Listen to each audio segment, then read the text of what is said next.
समस्त सार्विक मंगल ठाकुर श्री चरण प्रार्थना दिन प्रदान करेंगे आम सहित मनस्विनी माँ श्रीमती मनस्विनी शतपथी और सद्गुरु वंदना करेंगे आम सौन्य भवानी भाई ठाकुर सप्रति दीक्षित भवानी शतपथी वर्तमान मनस्विनी माँ को अनुरोध करते शंखध्वनि प्रदान कर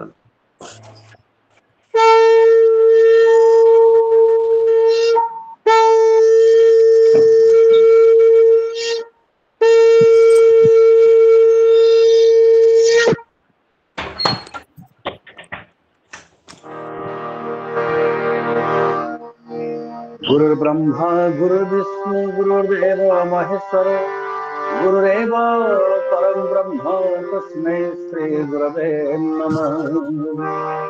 अखण्डमण्डलाकारं व्याप्तं येन चराचरं तत्पदं दर्शितं येन तस्मै श्री गुरवे नमः। अज्ञानतिमिरन्धस्य ज्ञानञ्जनं शलाकया चक्षुर्मृडितं येन तस्मै श्रीगुरवे नमः। स्थावरं जङ्गं व्याप्तं येन कृष्णं चराचरं तत्पदं दर्शितं येन तस्मै श्रीगुरवे नमः। चिद्रूपेण परिव्याप्तं त्रैलोक्यं सचराचरं तत्पदं दर्शितं येन तस्मै श्रीगुरवे नमः। न गुरुरधिकं तत्त्वं न गुरुरधिकं तपः तत्त्वज्ञानात् परं नास्ति तस्मै श्रीगुरवे नमः।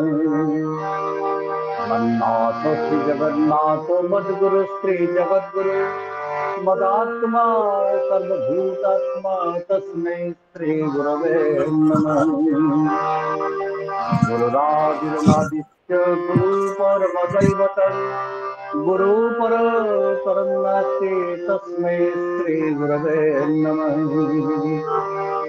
ब्रह्मानन्दं परमसुखदं केवलं ज्ञानमूर्तिं द्वन्द्वातीतं गगनसदृशं तत्त्वमस्यादिलक्ष्यम् एकं नित्यं विमलमचलं सर्वभूतशक्तिभूतं भावातीतं त्रिगुणरहितं सद्गुरुं तन्नमामि।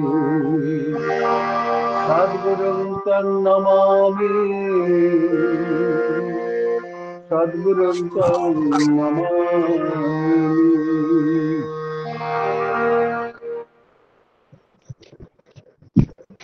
जय गुरु। जय गुरु शंखध्वनि प्रदान करले आमर सुधा मनस्विनी माँ श्रीमती मनस्विनी शतपथी और सद्गुरु वंदना करले आमर स्वामी भवानी भाई ठाकुर सप्रति दीक्षित भवानी संघ शतपथी भुवंकर शंकर परिवार समस्त सार्विक मंगल ठाकुर श्री चरण प्रार्थना। जय गुरु। वर्तमान में समस्त भाव 2 मिनट नाम जप करवा नाम संभाव्य आरंभ होला।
जय गुरु समस्त जय गुरु। बर्तमान सत्यांश ग्रंथ पाठ करेंगे हम सदैव सुशील भाई श्रीयुक्त सुशील कुमार साहू सत्यांश ग्रंथ पाठ करेंगे।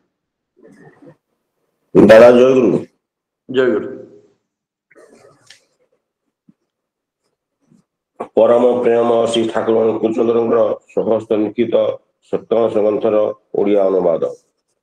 संकोच ही दुख एवं प्रसारण ही सुख। जही हृदय दुर्बलता आसे भय आसे तहिरे ही आनंदर भाव आउ ताहा ही दुख। चाहिबाटा न पाए बाही दुख किछि चाह नाही सब अवस्था राजी थाओ दुख तुमर कौन करिब। दुख काहारी प्रकृतिगत नुहे ताकू इच्छा करले ही तोड़ी दिया जाई पारे। परम पिता निकट में प्रार्थना कर तुमर इच्छा ही मंगल मु जाने ना केउथिरे मोर मंगल हेबो मो भितरे तुमर इच्छा ही पूर्ण हेउ आउ सेथि पई तुमे राजी थाओ आनंद रे रहिबो। दुख तुमको स्पर्श करिवो नाही काहारी दुखर कारण हो ना केही तुमर दुखर कारण हेबे नाही। दुख भी एक रकम भाव सुख भी एक रकम भाव अभावर बा चाहिबार भावटा ही दुख। तुमे जगतर हजार करी मध्य दुख नष्ट करि पारिबो नाही जे पर्यंत तुम हृदय से ही अभावर भावटा को काढ़ी न नेइछे आउ धर्म ही ताहा करि पारे। ओम शांति शांति शांति। दादा जय गुरु। जय गुरु। सत्यांश ग्रंथ पाठ कले आम सदैव सुशील भाई श्रीयुक्त सुशील कुमार साहू परिवार समस्त शारीरिक मंगल ठाकुर अशी चरण प्रार्थना। जय गुरु। वर्तमान नारी नीति ग्रंथ पाठ करेंगे आम श्रद्धा गौरी माँ श्रीमती गौरी बेहरा नारी नीति ग्रंथ पाठ करें। जय गुरु। जय गुरु माँ जय। परम प्रेम ठाकुर अनुकूलचंद्र पश्चिम झीओ मोर तुमर सेवा तुमर चलिबा तुमर चिंता तुमर कहवा पुरुष जनसाधारण भितरे जेपरी एपरी गोटे भावर सृष्टि करे जेउथिरे सेमाने अवनत मस्तकरे नतजान होई ससंभमे भक्तिगत कंठरे माँ मोर जनन मोर कही मुग्ध हुअंती वृद्ध हुअंती तृप्त हुअंती कृतार्थ हुअंती तेवे ही तुमे नारी तेवे ही तुमे सती। प्रतिलोमरे प्रतिकार जदि प्रतिलोम संसर्ग घटी थाए ताहेले इष्ट आदर्श गुरु बा महतଙ୍କ ठारे भक्तिरे अवनत होई तांकर प्रतिष्ठा एपरि भाବରେ जीवनको उत्सर्ग कर जेउथिरे तांकर प्रतिष्ठा छड़ा तुम मस्तिष्करे अन्य कौनसी चिंता वाक्य बा कर्मरे अन्य रकम चलन कौनसी मते स्थान न थाए आउ प्रतिलोम वृद्धि को जेते दूर संभव दूर रे रुह देखिब ए दोष तुमको अन्य को जेपरि भाବରେ दुष्ट करिथाए ताहा अन्यकांशर ही कमिजिब। बाणी संख्या 115। स्वस्ति स्वस्ति दादा जय गुरु। जय गुरु। नारी नीति ग्रंथ पाठ कले आम श्रद्धा गौरी माँ श्रीमती गौरी बेहरा परिवार समस्त शारीरिक मंगल ठाकुर अशी चरण प्रार्थना। जय गुरु। वर्तमान शास्त्र सदाचार सूत्र ग्रंथ पाठ करेंगे आम श्रद्धा त्रिलोचन भाई श्रीयुक्त त्रिलोचन सेठी शास्त्र सदाचार सूत्र ग्रंथ पाठ करें। जय गुरु दादा। आज्ञा जय गुरु। परम ब्रह्म श्री ठाकुर अनुकूलचंद्र श्रीमुख निश्रुत पवित्र ग्रंथ स्वास्थ्य और सदाचार सूत्र पाठ करुछि। तुमर रंधनशाला पाक प्रणाली तत्प्रसाधन और परिवेशन को विशेष समीक्षा नहीं सदाचार सुष्ठु रखा एते टिके अवहेला कर नहीं पुणी भोजन गृह मध्य जेपरी सेहीपरी सुष्ठु सदाचार समन्वित और तृप्ति उद्दीपी होता है।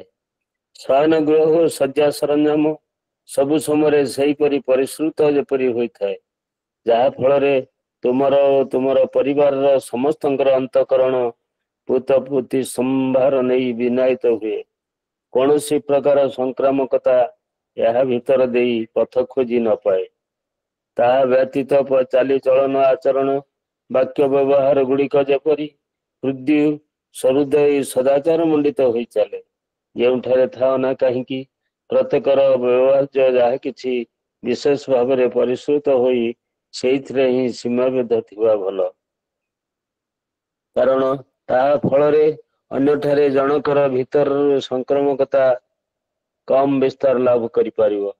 ଏହି ଜାତୀୟ ଶିକ୍ଷାରେ ଅଭ୍ୟସ୍ତ ହୋଇ ଚାଲିବା ପରିବାରର ପ୍ରତ୍ୟେକଙ୍କ ପକ୍ଷରେ ଅତ୍ୟନ୍ତ ସମୀଚୀନ, ଯାହାର ଅବଦାନ ହେଉଛି ଜୀବନୀୟ ସୁସ୍ଥି ଓ ଆତ୍ମପ୍ରସାଦ।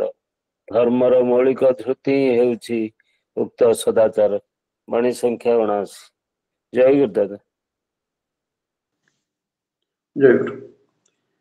ସ୍ୱାସ୍ଥ୍ୟ ସଦାଚାର ସୂତ୍ର ଗ୍ରନ୍ଥ ପାଠ କଲେ ଆମର ସେମାନେ ତ୍ରିଲୋଚନ ଭାଇ, ଶ୍ରୀଯୁକ୍ତ ତ୍ରିଲୋଚନ ସେଠୀ, ତାଙ୍କର ତାଙ୍କ ପରିବାର ସମସ୍ତଙ୍କର ଶାରୀରିକ ମୋଡ଼ ପାଇଁ ଠାକୁରଙ୍କ ଶ୍ରୀଚରଣ ପ୍ରାର୍ଥନା। ଜୟ ଗୁରୁ।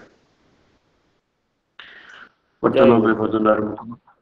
ପ୍ରଥମ ଭଜନ ପରିବେଷଣ କରିବେ ଆମ ସ୍ୱାମୀ ଭବାନୀ ଭାଇ, ଠାକୁରଙ୍କ ସପ୍ରତିଥି ଶ୍ରୀ ଭବାନୀ ସଂଘ ଶତପଥୀ। ଦ୍ୱିତୀୟ ଭଜନ ପରିବେଷଣ କରିବେ ଆମ ଶ୍ରଦ୍ଧେୟ ଅଗସ୍ତ୍ୟନନା ଶ୍ରୀନାଥ ଅଗସ୍ତୀ। ତୃତୀୟ ଭଜନ ପରିବେଷଣ କରିବେ ଆମ ଶ୍ରଦ୍ଧେୟ ସୁକାନ୍ତ ଭାଇ, ଠାକୁରଙ୍କର ପବିତ୍ର ପାଣ୍ଡ୍ୟାହରି କର୍ମୀ ଶ୍ରୀ ସୁକାନ୍ତ ଚରଣ ସେଠୀ। ଚତୁର୍ଥ ଭଜନ ପରିବେଷଣ କରିବେ ଆମ ଶ୍ରଦ୍ଧେୟ ସୁକାନ୍ତି ମା ଶ୍ରୀମତୀ ସୁକନ୍ତି ସାହୁ। ଆଉ ପଞ୍ଚମ ଭଜନ ପରିବେଷଣ କରିବେ ଆମ ଶ୍ରଦ୍ଧେୟ ରଶ୍ମିତା ମା ଶ୍ରୀମତୀ ରଶ୍ମିତା ଭଞ୍ଜ।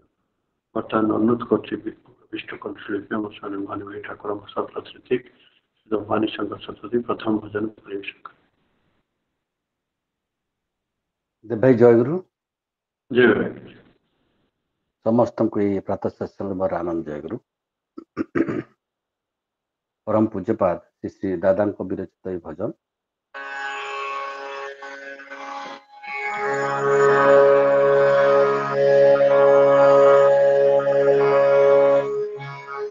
ভক্ত সাধকেরো রোহ হরি প্রাণ বিশ্বজনে প্রভু তুমি করো ত্রাণ, তুমি তো দয়া প্রভু সাধনার ভয়। আমার দিয়াতে ভরে রাখো শ্রীচরণ। ভক্ত সাধকের রোহ ভরি প্রাণ বিশ্বজনে প্রভু তুমি করো ত্রাণ, তুমি তো দয়া প্রভু সাধনার ভয়। আমার হিয়াতে ভরে রাখো শ্রীচরণ।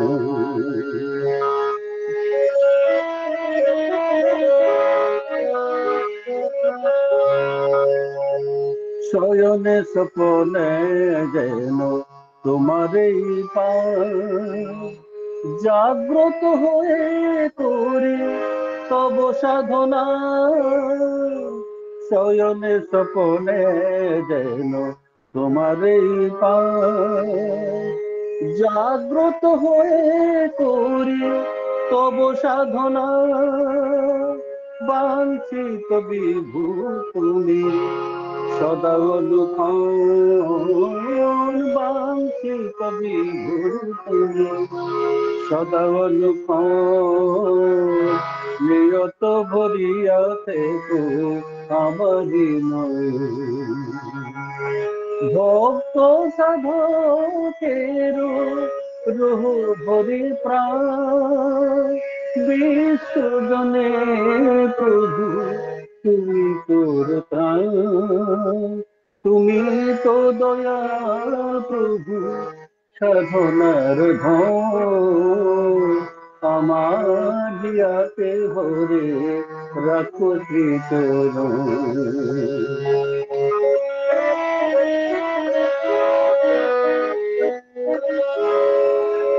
মোরস ভালোবাসা ভক্তি প্রেম তোমার গেরিয়া হো বিকশিত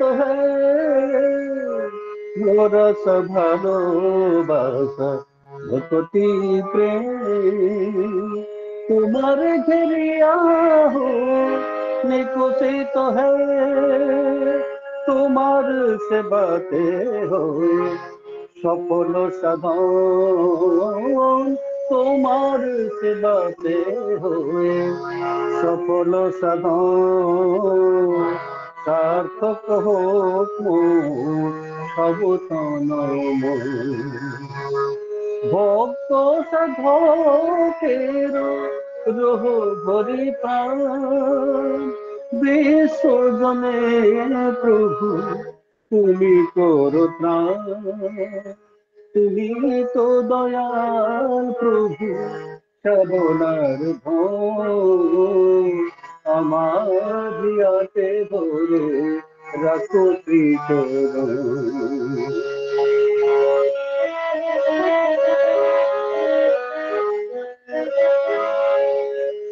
লীলাময় প্রভু চির দয়াময় তোমার প্রসাদে হয়ে মোরা নির্ভয় লীলাময় প্রভু চির দয়াময় তোমার প্রসাদে হয়ে মোরা নির্ভয় যে তোমার চিন্তারে হরিবে মরণ যে তোমার চিন্তারে হরিবে মরণ তোমার আশিসে হয়ে সফল জীবন ভক্ত সাধকের রোহ ভরে প্রাণ বিসর্জনে প্রভু তুমি করো ত্রাণ তুমি তো দয়াল প্রভু সাধনার ঘোর আমার হিয়াতে ভরে রাখো শ্রীচরণ ভক্ত সাধকের রোহ ভরি প্রাণ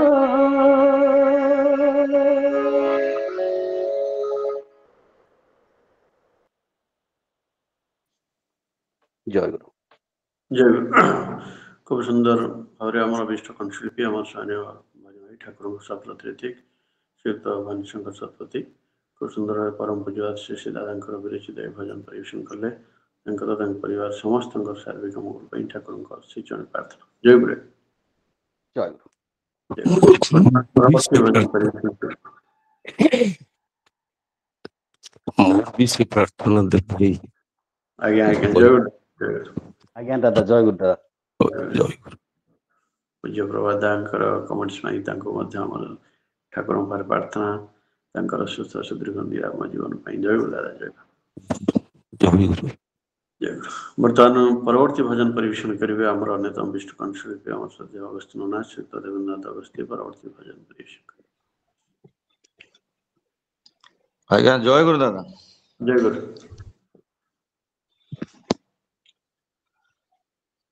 ସର୍ବ ଘଟରେ ତୁମେ ବିରାଜିତ ଅନନ୍ତ ଶକ୍ତି ଧରି ସର୍ବ ଘଟରେ ତୁମେ ବିରାଜିତ ଅନନ୍ତ ଶକ୍ତି ଧରି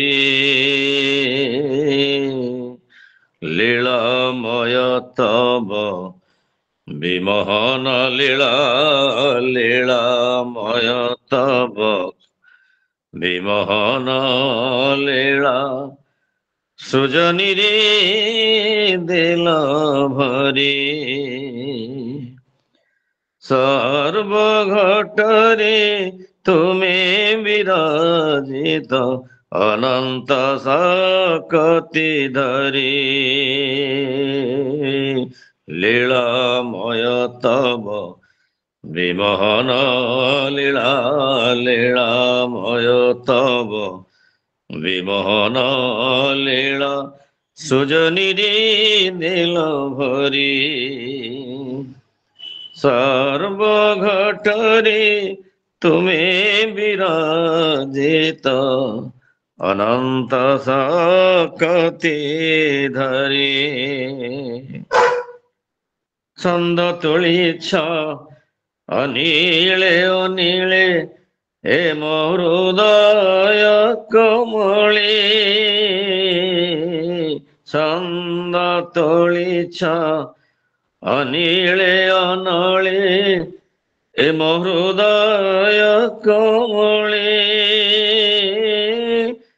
ପଥେ ବିପଥରେ ଖୋଜି ବୋଲି କହି ପଥେ ବିପଥରେ ଖୋଜି ବୋଲି କହି ଫେରିବି ମୁଁ ପଳେ ପଳେ ସ୍ନିଗ୍ଧ କୋମଳ ପରଶ ପରଶେ ଲାବଣ୍ୟରେ ଛଭରି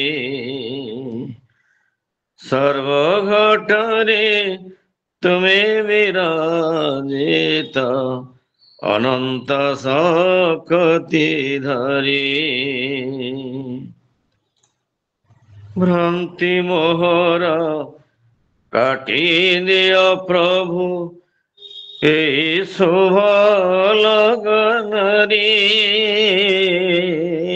ভ্রান্তি মহরা কাটি দিও প্রভু এই শুভ লগনরে থপি বিষাইতে তোমারি মূরতি থপি বিষাইতে তোমারি মূরতি এই মন্তর তলে সম্পি পরাণ দিবস রজনী শ্রীরঙ্গা চরণ ধরি সর্বঘটরে তুমি বিরাজিত অনন্ত শক্তি ধরি দীননাথ কেবে সেদিন আসিব এই জীবন পরমে দীননাথ কেবে সেদিন আসিব এই জীবন পরমে তুমକୁ ନେଇ ମୁଁ ନାଚୁଥିବି ସଦା ତୁମକୁ ନେଇ ମୁଁ ନାଚୁଥିବି ସଦା ଆପଣ ଛୁଇଁ ଗରବେ କରି ଆପଣ ଚାଲିବି ଜୀବନେ ଏ ଭବ ସଂସାର ଭରେ করে আপন চলিবি জীবনে এ ভব সংসার ভরে সর্বঘটরে তুমি বিরাজিত অনন্ত শক্তি ধরি সর্বঘটরে তুমি বিরাজিত অনন্ত শক্তি ধরি লীলাময় তব বিমোহন লীলা লীলাময় তব বিমোহন লীলা সৃজনীরে দিল ভরি সর্বঘটরে তুমি বিরাজিত অনন্ত শক্তি ধরি অনন্ত শক্তি ধরি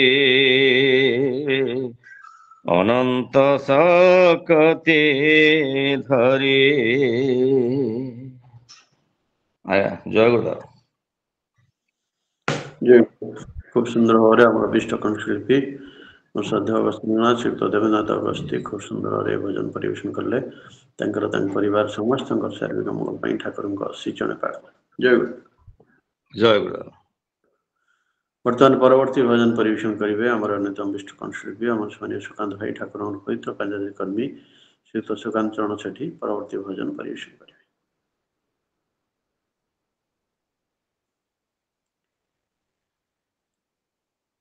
अथर अनुरोध कर बर्तमान परवर्ती भजन परिवेषण करेंगे आम सुकांत भाई ठाकुर पवित्र पंजाबी कर्मी श्रीयुक्त सुकांत चरण सेठी परवर्ती भजन परिवेषण करेंगे बोधे कि समस्या अच्छी जॉइन कर पारती बर्तमान अनुरोध करवा परवर्ती भजन परिवेषण करवा शिल्पी और श्रद्धा सुकांति माँ श्रीमती सुकांति साहू परवर्ती भजन परिवेशन करेंगे।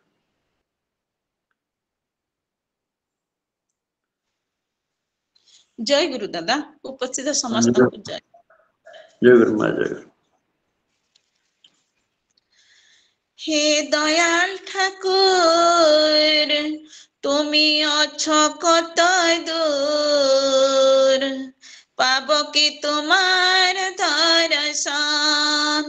হে দয়াল ঠাকুর তুমি অছ কত দূর পাব কি তোমার দর্শন।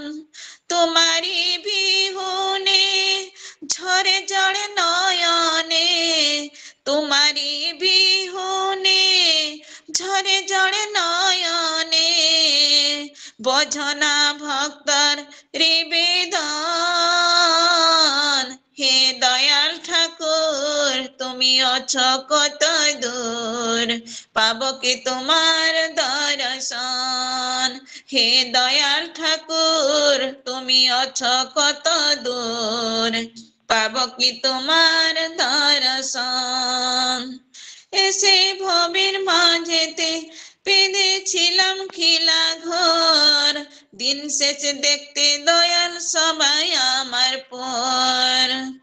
এসে ভবের মাঝেতে পেঁধেছিলাম খিলা ঘর দিন শেষে দেখতে দয়াল সবাই আমার পর। কি ভুল করছি আমি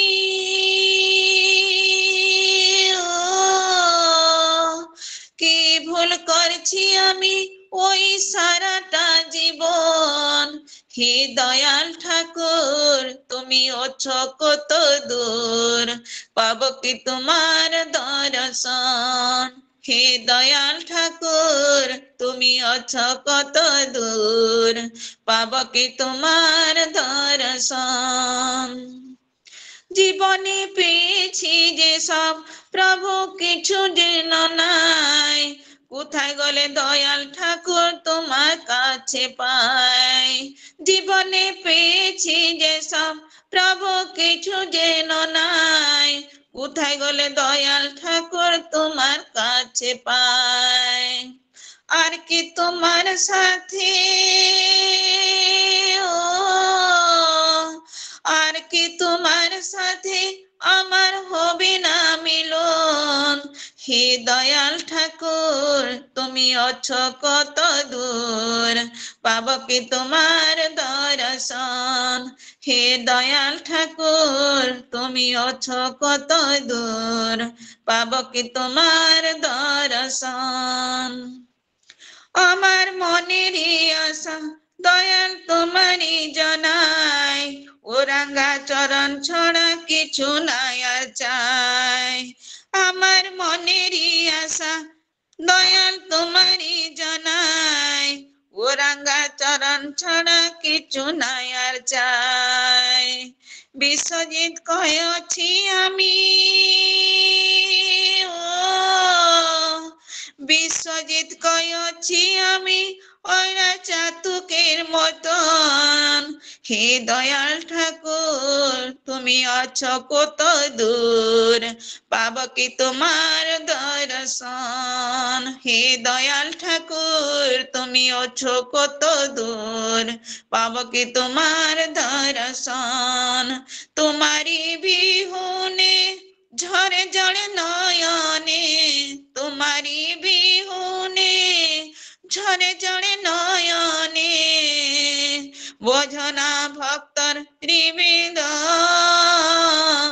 হে দয়াল ঠাকুর তুমি অছ কত দূর পাব কি তোমার দর্শন। হে দয়াল ঠাকুর তুমি অছ কত দূর পাব কি তোমার দর্শন পাব কি তোমার দর্শন। জয় গুরুদেব।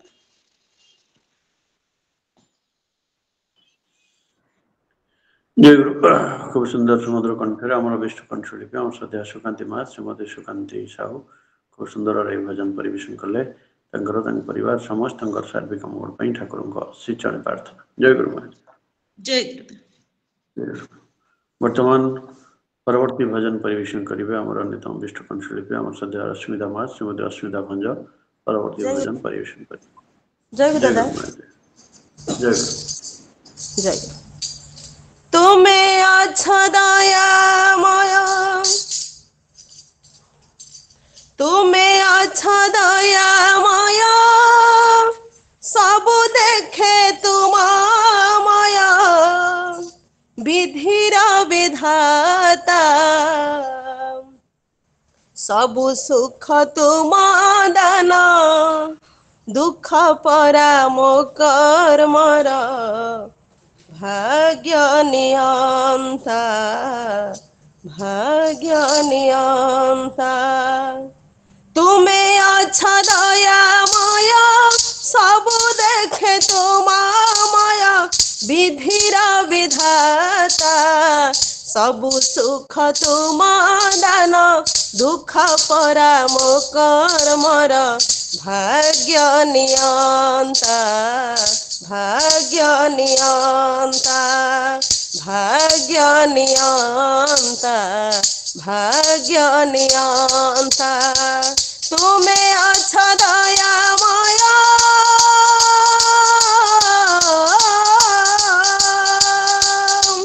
केते जन्म साधना सबु अधा तुम बिना ए जन्मे मिलन आशा देखी तुम नर बेश शेष हेला अवशोष पूर्ण हेला मोर प्राण तृष्णा केते जन्म साधना सबु अधा तुम बिना ए जन्मे मिलन आशा देखी तुम नर बेश शेष हेला अवशोष पूर्ण हेला मोर प्राण तृष्णा लभी तुम्हारी चरण जीवन देवता लभी तुम्हारी चरण जीवन देवता जीवन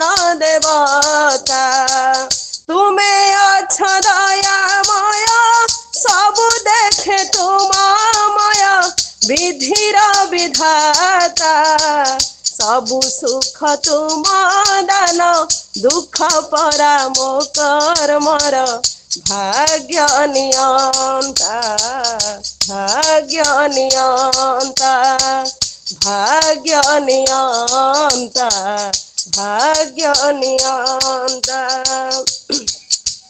से दिनु करी बरण श्रीपदे गली शरण तुमको मु करुथिबि रक्षा तुम बिना मोर आउ संसारे किछि न थाउ एही मोर मुक्तिर भिक्षा ए जीवन तुम दान आहे सुखदाता ए जीवन तुम दान आहे सुखदाता आहे सुखदाता तुम्हें अच्छा दयामय सब देखे तुमामय विधिर विधाता सबु सुख तुम दान दुख परामो कर्मर भाग्य नियंता भाग्य नियंता भाग्य नियंता भाग्य नियंता तुम्हें अच्छा दयामय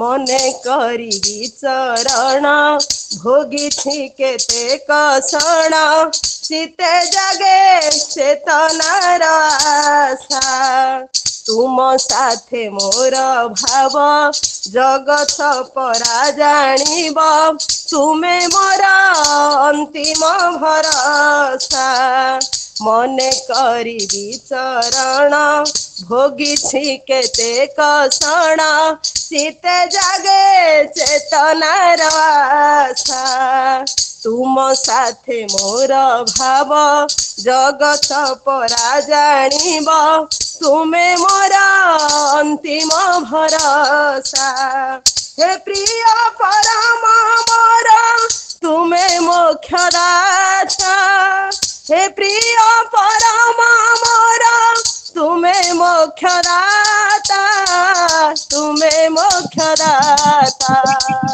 तुमे अच्छा दयामय सब देखे तुम माया विधिर विधाता सबु सुख तुम दान दुख पराम कर्मर भाग्य नियंता भाग्य नियंता भाग्य नियंता भाग्य नियंता तुमे अच्छा दयामय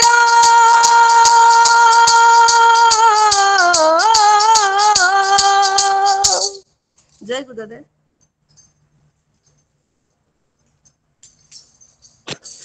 जय गुरु। खूब सुंदर भाव आम विष्ट कंठशिल्पी आम श्रद्धा रश्मिता माँ श्रीमती रश्मिता भंज खूब सुंदर सुमधुर भजन परिवेशन कले परिवार समस्त शारीरिक मंगल ठाकुर श्री चरण प्रार्थना। जय गुरु। बर्तमान परवर्ती भजन परिवेशन करेंगे आमर अन्यतम विष्ट कंठशिल्पी आम स्वामी सुकांत भाई ठाकुर पवित्र पंजाब कर्मी शीत सुकांत चरण सेठी परवर्ती भजन परिवेशन। जय गुरुदेव। जय गुरु।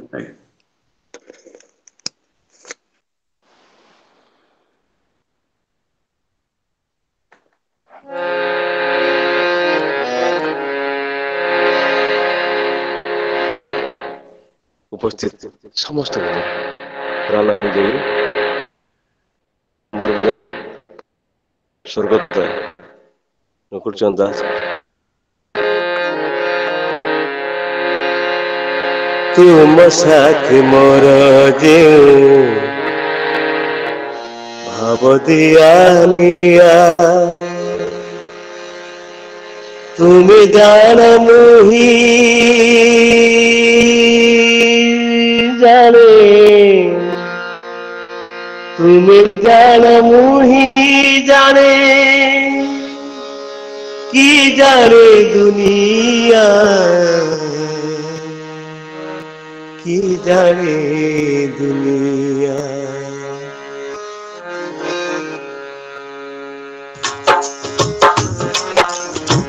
तुम साथ मोर जेऊ भाव दिया तुम साथ मोर जेऊ भाव दिया तुम जान मुही जाने तुम जान मुही जाने की जाने दुनिया की जाने दुनिया तुम साथ मोर जेऊ भाव दिया भाव दिया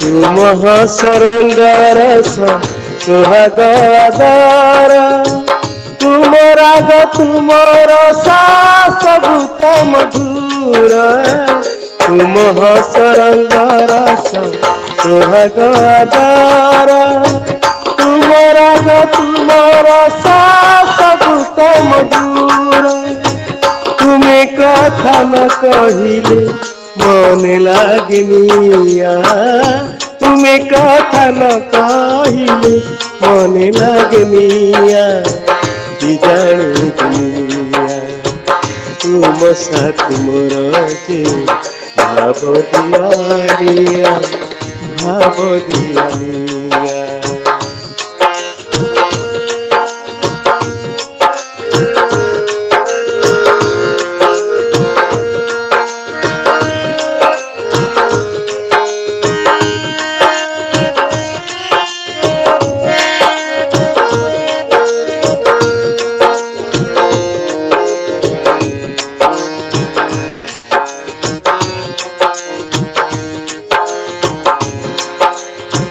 ମିଳନାନନ୍ଦେ ମୋର ଝରାଇଲେ ତକ ତୁମ ଦର୍ଶନେ ଅଙ୍ଗେ ଜାଗଇ ପୁଲକ ମିଳନାନନ୍ଦେ ମୋର ঝরাইলে তক তুম দর্শনে অঙ্গে জাগই পুলক তুমি অছ দয়াময় নহে বিছানিয়া তুমি অছ দয়াময় নহে বিছানিয়া কি জানি দুনিয়া তুম সাথী মোর যে ভাবদিয়ানিয়া ভাবদিয়ানিয়া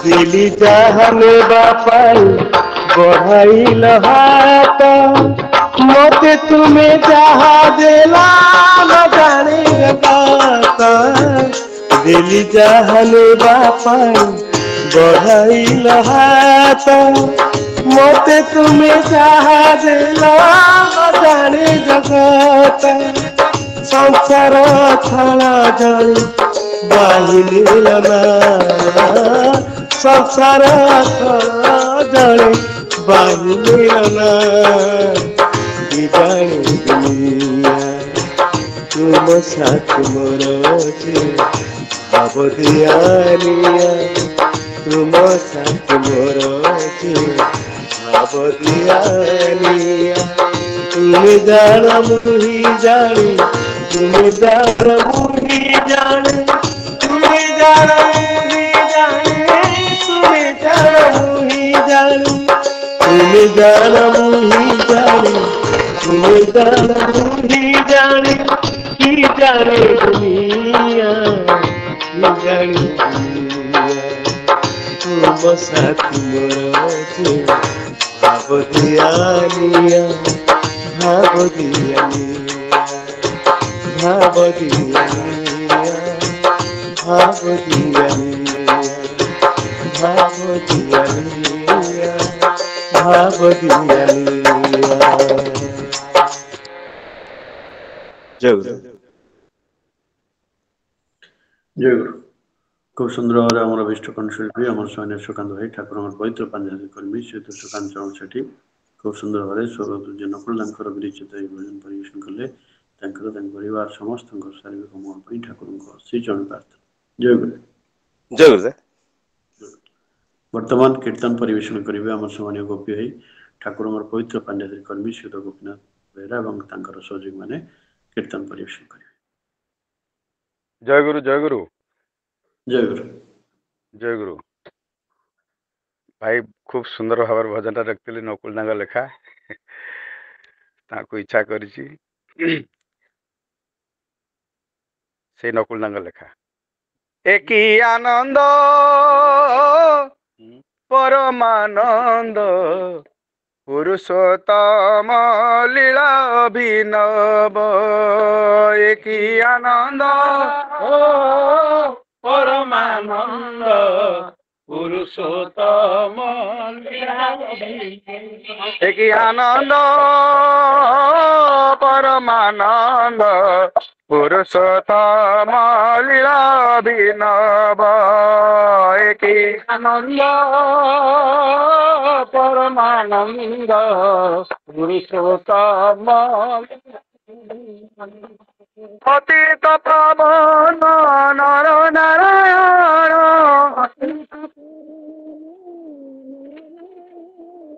पतित पावन नर नारायण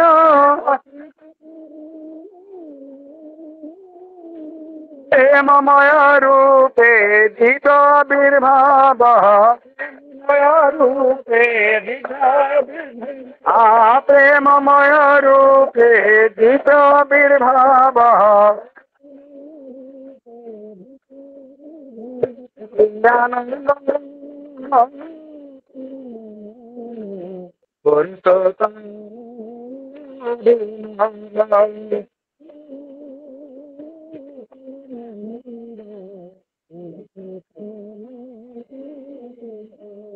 পতিত পাবন নর নারায়ণ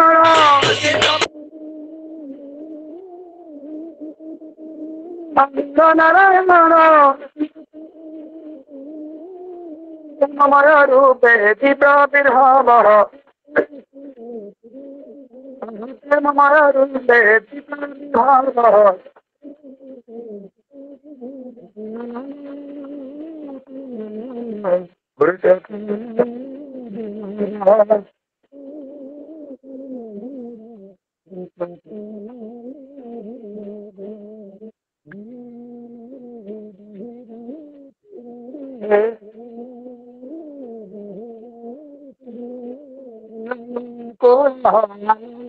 অশ্রুরে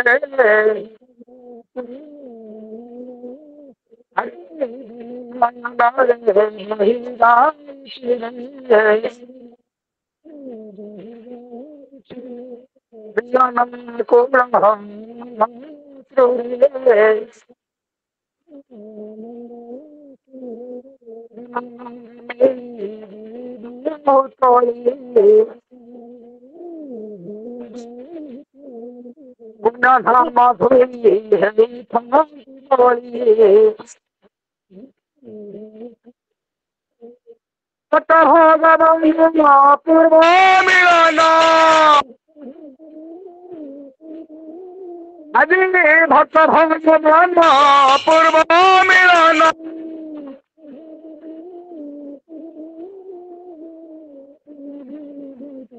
আধারে ডাকিব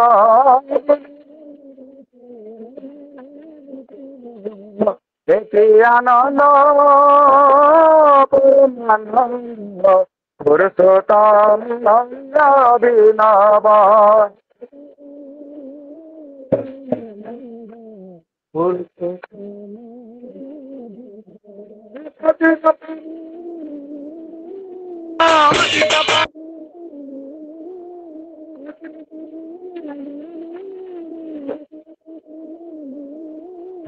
মময় রূপে দিব্য বির্ভাব আপে মময় রূপে দিব্য বির্ভাব আনন্দ পরমানন্দ পুরুষোত্তম লীলা বিনব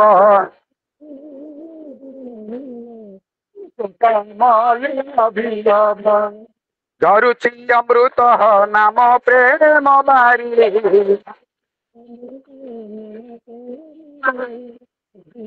ভুবন বিমোহন করি ঝরুচি অমৃত নাম প্রেম বারি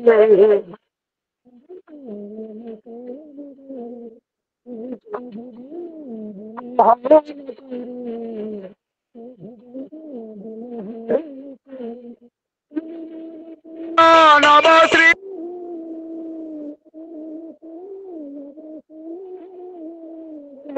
তরঙ্গ সাগর লঙ্ঘিব প্রেম তরঙ্গ সাগর লঙ্ঘিব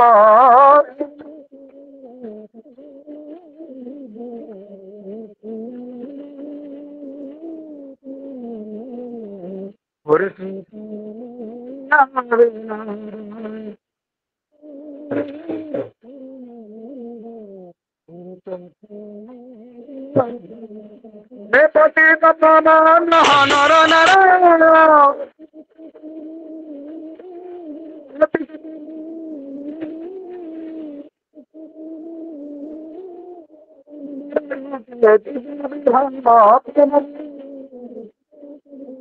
আনন্দ পরমানন্দ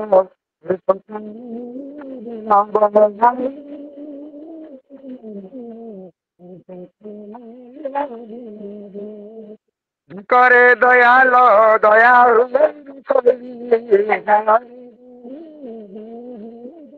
আজি গাওরে দয়াল দয়াল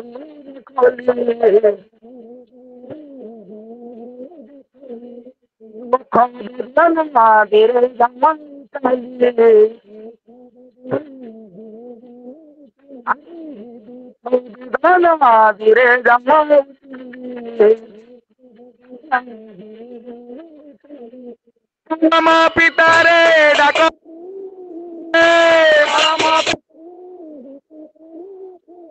ବିଶ୍ୱ ଘରେ ପିତାରେ ଡାକ ନିର୍ଭୟ ଧର ନିର୍ଭୟ ହେବ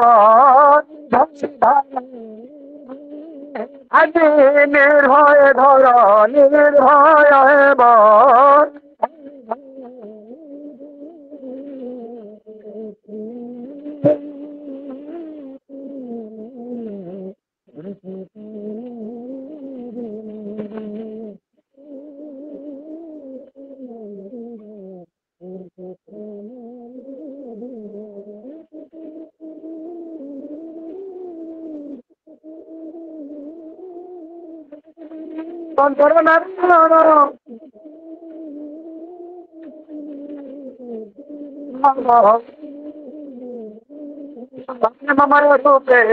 ବିଭାବ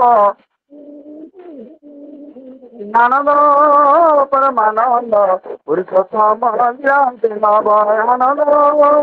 ପରମାନନ୍ଦ ପୁରୁଷୋତ୍ତମ ଆନନ୍ଦ ପରମାନନ୍ଦ ପୁରୁଷୋତ୍ତମ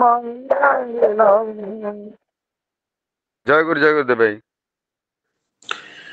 ଜୟଗୁରୁ। ଖୁବ ସୁନ୍ଦର ଭାବରେ ଆମର ସମନ୍ୱୟ ଗୋପୀ ହୋଇ ଠାକୁରଙ୍କର ପବିତ୍ର ପାଞ୍ଜାବୀ କର୍ମୀ ଶ୍ରୀଯୁକ୍ତ ଗୋପୀନାଥ ବେହେରା ଏବଂ ତାଙ୍କର ସହଯୋଗୀ ଯେଉଁମାନେ ଅଛନ୍ତି ଆମର ସାଧବ ଦେବ ଭାଇ, ଅଲେଖ ଭାଇ ଆଉ ଅନ୍ୟାନ୍ୟ ସହଯୋଗୀ ଯେଉଁମାନେ ଅଛନ୍ତି ସମସ୍ତେ ମିଳିତ ଭାବରେ କୀର୍ତ୍ତନ ପରିବେଷଣ କଲେ। ଯଦିଓ ଟିକେ କିଛି କୌଣସି କାରଣରୁ କିଛି କଟୁଥିଲା କି ଦେବ ଭାଇ? ହଁ, ଶୁଭୁନଥିଲା। ପାଳି ଧରିବାଟା କିଛି ଶୁଭୁନଥିଲା। ଆପଣଙ୍କର ଭଏସ ଶୁଭୁଥିଲା କିନ୍ତୁ ସେମାନଙ୍କର ପାଳି ଯେଉଁମାନେ ଧରୁଥିଲେ ତାଙ୍କର କିଛି ଶୁଭୁନଥିଲା। ଆଚ୍ଛା ଆଚ୍ଛା। ହଁ, ଯାହା ସୁନ୍ଦର ଭାବରେ ପରିବେଷଣ କଲେ ସେମାନେ ଗୋପୀ ଭାଇ ଆଉ ତାଙ୍କର ପରିବାର, ତାଙ୍କର ସହଯୋଗୀ ଯେଉଁମାନେ ସେମାନଙ୍କର ପରିବାର ସମସ୍ତଙ୍କର ସର୍ବିତ ମଙ୍ଗଳ ପାଇଁ ଠାକୁରଙ୍କ ଅଶେଷ ପ୍ରାର୍ଥନା। ଜୟ ଗୁରୁ। ଜୟ ଗୁରୁ। ମୁଁ ମଧ୍ୟ ଠାକୁରଙ୍କ ପାଖରେ ପ୍ରାର୍ଥନା କରୁଛି। କୀର୍ତ୍ତନ ଲେଖାଟା ହଉଛି ଏଇ କୀର୍ତ୍ତନ ଆଜ୍ଞା ଲେଖା ହଉଛି ଏଇଟା ହଁ, ସେ ନକୁଳାଙ୍କ ଆମର ଲେଖା ନୁହେଁ, ଏଇଟା ରବି ନକୁଳ ବିଶ୍ୱାଳଙ୍କ ଲେଖା ନୁହେଁ, ଭୁଲ ଯାହା ମୁଁ କହିଲି ଭୁଲ ନକୁଳ ନୁହେଁ, ଆମର ରବି ବିଶ୍ୱାଳଙ୍କ ଲେଖାଟା। ମୁଁ ଭୁଲ କହିଲି, ଏଇଟା ରବି ବିଶ୍ୱାଳଙ୍କ ଲେଖାଟା, ମୁଁ ଭୁଲ କହିଦେଲି। ମୁଁ ଠାକୁରଙ୍କ ପାଖରେ ପ୍ରାର୍ଥନା ଠିକ କରୁଛି ଅଛି। ଚାନ୍ଦଳ ସତ୍ସଙ୍ଗ କେନ୍ଦ୍ର ଆନୁକୂଲ୍ୟରେ ଆମର ରୀତିକ ଦେବତା ଦେବ ଭାଇ ଏଇ ଯୋଉ ସାଧନା, ଏଇ ସାଧନା ଆହୁରି ବ୍ରତୀ ରଖନ୍ତୁ। ଏ କମ ବଡ଼ ସାଧନା ନୁହେଁ। ଠାକୁରଙ୍କ ପାଖରେ ପ୍ରାର୍ଥନା କରୁଛି ସପରିବାର ଆହୁରି ଠାକୁରଙ୍କର ପୂଜା ଫୁଲି ଉଠନ୍ତୁ। ତାହା ହିଁ ମୁଁ ପ୍ରଭୁଙ୍କ ପାଖରେ ପ୍ରାର୍ଥନା କରୁଛି। ଜୟ ଗୁରୁ। ଜୟ ଗୁରୁ। ପ୍ରତିଦିନ ପ୍ରାତଃ ସମୟରୁ ଚାନ୍ଦୋଳ ସତ୍ସଙ୍ଗ ବେହେରା ଅନୁକୂଳରେ ସତ୍ସଙ୍ଗ ଆଉ ଆଜିର ସତ୍ସଙ୍ଗ ପ୍ରତିଦିନ ଭଳି ନିବେଦନ କରିଛନ୍ତି ଆମର ଶ୍ରଦ୍ଧା ଅଜୟ ବାବୁ, ମୋର ଭିଣେଇ ଅଜୟ କୁମାର ବେହେରା, ତାଙ୍କର ତାଙ୍କ ପରିବାର ସମସ୍ତଙ୍କର ସାର୍ବିକ ମଙ୍ଗଳ ପାଇଁ ଠାକୁରଙ୍କ ସେ ଜଣେ ପ୍ରାର୍ଥନା। ତା ସହିତ ପ୍ରତି ସଂକ୍ରାନ୍ତି ଭଳି ସତ୍ସଙ୍ଗ ନିବେଦନ କରିଛନ୍ତି ଆମର ସମାଧି ବିଦୁଲତା ମା, ଶ୍ରୀମତୀ ବିଦୁଲତା ରାଉତ, ତାଙ୍କର ତାଙ୍କ ପରିବାର ସମସ୍ତଙ୍କର ସାର୍ବିକ ମଙ୍ଗଳ ପାଇଁ ଠାକୁରଙ୍କ ସେ ଜଣେ ପ୍ରାର୍ଥନା। ତା ସହିତ ପ୍ରତି ସଂକ୍ରାନ୍ତି ଭଳି ସତ୍ସଙ୍ଗ ନିବେଦନ କରିଛନ୍ତି ଆମର ଶ୍ରଦ୍ଧା ପରିତୋଷ ଭାଇ, ଶ୍ରୀଯୁକ୍ତ ପରିତୋଷ ପାତ୍ର, ତାଙ୍କର ତାଙ୍କ ପରିବାର ସମସ୍ତଙ୍କର ସର୍ବିତ ମଙ୍ଗଳ ପାଇଁ ଠାକୁରଙ୍କ ସେ ଜଣେ ପ୍ରାର୍ଥନା। ପ୍ରତିଦିନ ଭଳି ଆମର ସତ୍ସଙ୍ଗରେ ଅନେକ ପୂଜ୍ୟ ରୀତିକ ଅଧୁର୍ଯ୍ୟ ଯାଜକ ଗୁରୁ ଭାଇମାନେ ମା ମାନେ ଯୋଗଦାନ କରିଛନ୍ତି।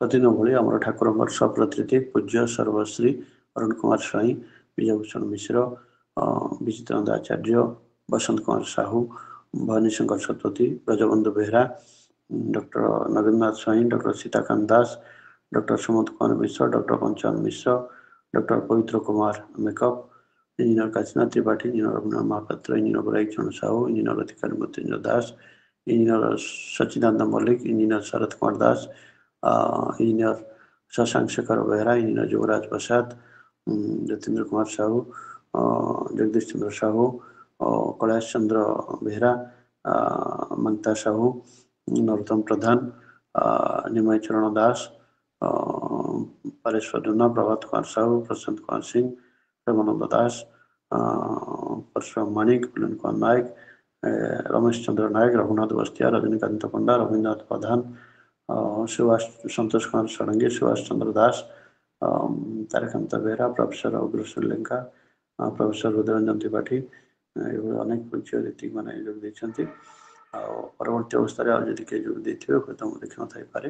ଆଉ ଆମ ପାଖରେ आज ये ठाकुर मथा तोड़ धरवे आम समस्त जानते अनेक कथा ठाकुर मथा शुणी आसुँच जड़े विज्ञान प्राज्ञ व्यक्तित्व जड़े सुवक्ता सी मोर बंधु आम सद्य शुभेन्दु भाई जड़े उच्च पदस्थ अधिकारी सी बर्तमान मोर भद्रक जिलार आरटीओ भाव अवस्थापित अच्छा आज आम प्रतिदिन समस्त सत्संग सामिल था आज आम अनुरोध रक्षा कर आम संगे ठाकुर मथा तोड़ धरवे अनुरोध करवा आलोचना आरंभ करेंगे इंजीनियर शुभेन्दु रंजन राय। जय गुरु। जय गुरु भाई, जय गुरु। जय गुरु। प्रिय परम जीवन श्री ठाकुर मोर परमाराध्या जगतजन श्री बड़मा परम पूज्यवाद श्री बड़दा परम पूज्यवाद श्री आचार्य देव सभी इष्ट परिवार सभी चरण प्रणाम। पूज्य पुरोधा पूज्य ऋतिक देवमंडली गुरु भाई गुरु माँ समस्त मोर सदा प्रीति रा और जय गुरु। आज पवित्र शुक्रवार समस्त प्रिय बार संक्रांति ओ एकादशी तिथि। आज प्रातः सत्संग निवेदन करछन्ति श्री अजय कुमार बेहरा भाई, श्री परितोष पत्र भाई एवं श्रीमती विदुलता राउत माँ। परम दयाल समस्त इष्ट छल जीवन प्रार्थना करे परम दयाल रातु चलते समस्त इष्ट भाई उठंतु इष्टित पाई उठंतु तांको मथारे बहन करी चलंतु सर्वविध मंगल अधिकारी हंतु।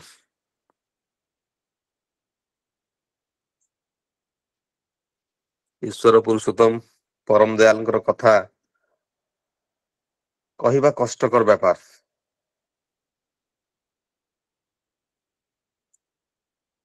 तांको आमे जेतिकी बुझू जेतिकी जानू जेतिकी अनुभव करू सेतिकी चुप हो जाऊ।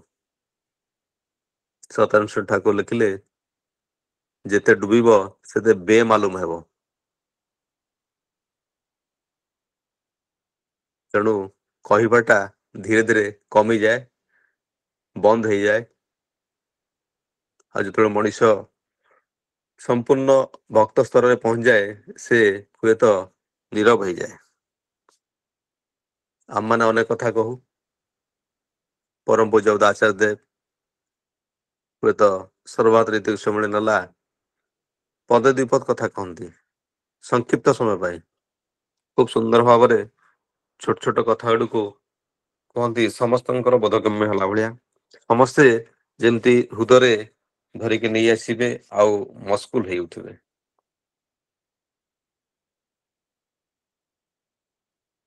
गुरु दिवस शुक्रवार 5 सेप्टेम्बर 2025 नाटमंडप रे उपवेशन कर श्री आचार्य देव गोटे बाणी देले आम समस्त गुरु भाई कहू परस्पर को देखले जय गुरु कहू ये गुरु भाई रो डेफिनेशन देले आचार्य देव जार सानिध्य ले आमार गुरु भावे भरी जाई तिनी आमार गुरु भाई।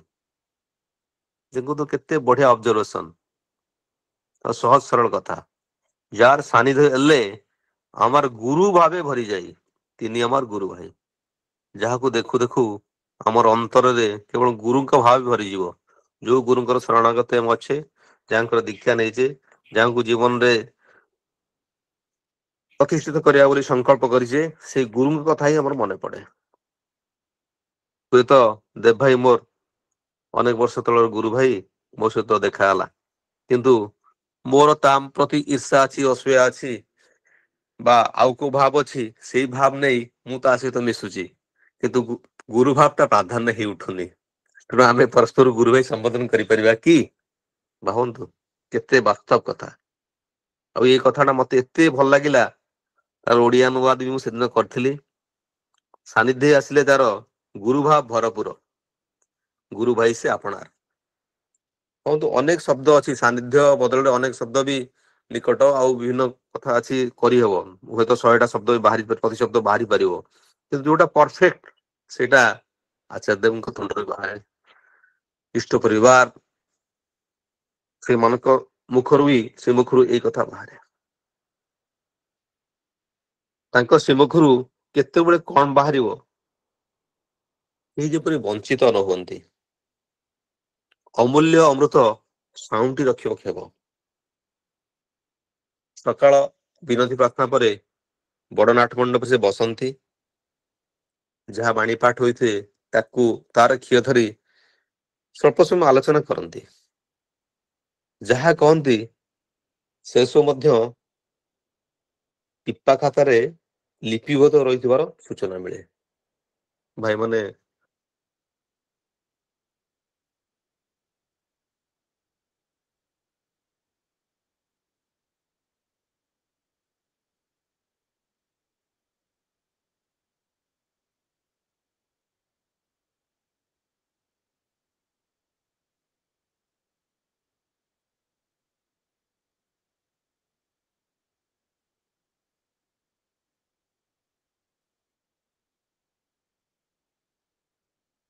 ଶିବନ୍ତୁ ଭାଇ ଭଏସ ଟା ଆସୁନି କାହିଁକି?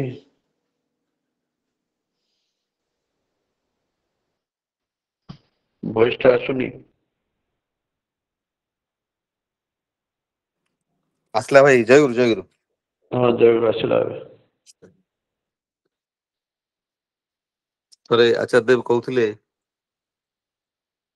ଯେ ଯତ ଯୁକ୍ତ ସେ ତତ ମୁକ୍ତ। ଆପଣ ମାନେ ନିଜସ୍ୱ ଅଭିଜ୍ଞତାର ଅନୁଭବ କରନ୍ତୁ। ତାଙ୍କ ସହିତ ଯୁକ୍ତ ରହିଲେ ସବୁ କିଛି ସହଜ ସରଳ ଭାବରେ କିପରି ସମାପନ ହୋଇଯାଏ। କର୍ତ୍ତା ଭାବ ନେଇ କରି ବସିଲେ ସବୁ ପଣ୍ଡ ହୋଇଯାଏ। କିନ୍ତୁ ମାଲିକ ଅଛନ୍ତି, ମୁଁ ନିମିତ୍ତ ମାତ୍ର। ମୋ ବୁଦ୍ଧି, ମନ, ଅହଙ୍କାର, ଶରୀର ସବୁକୁ ସେ ଯେପରି ଚଳେଇ ନେବେ ମୁଁ ଚାଲୁଥିବି। ଏଇ ଭାବ ନେଇ ଆପଣ କରିଲେ ସଫଳତାର ପାହାଚରେ ନିଶ୍ଚିତ ଭାବେ ପହଞ୍ଚିବେ।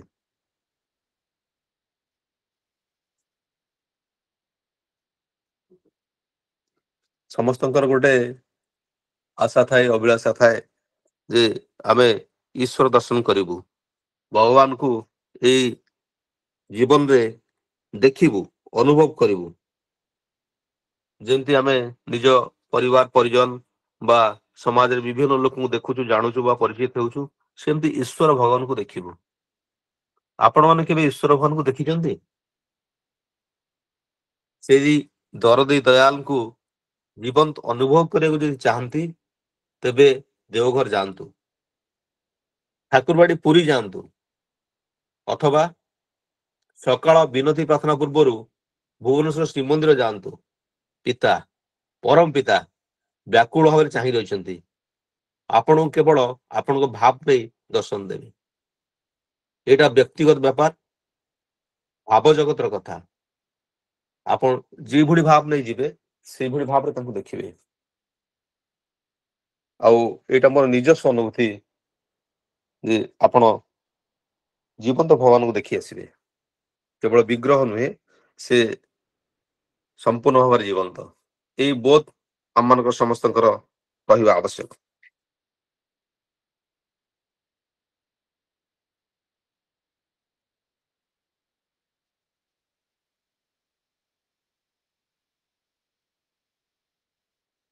ଆମମାନଙ୍କର ଜୀବନ ଚଳନା କିପରି ହବ ଆବଶ୍ୟକ?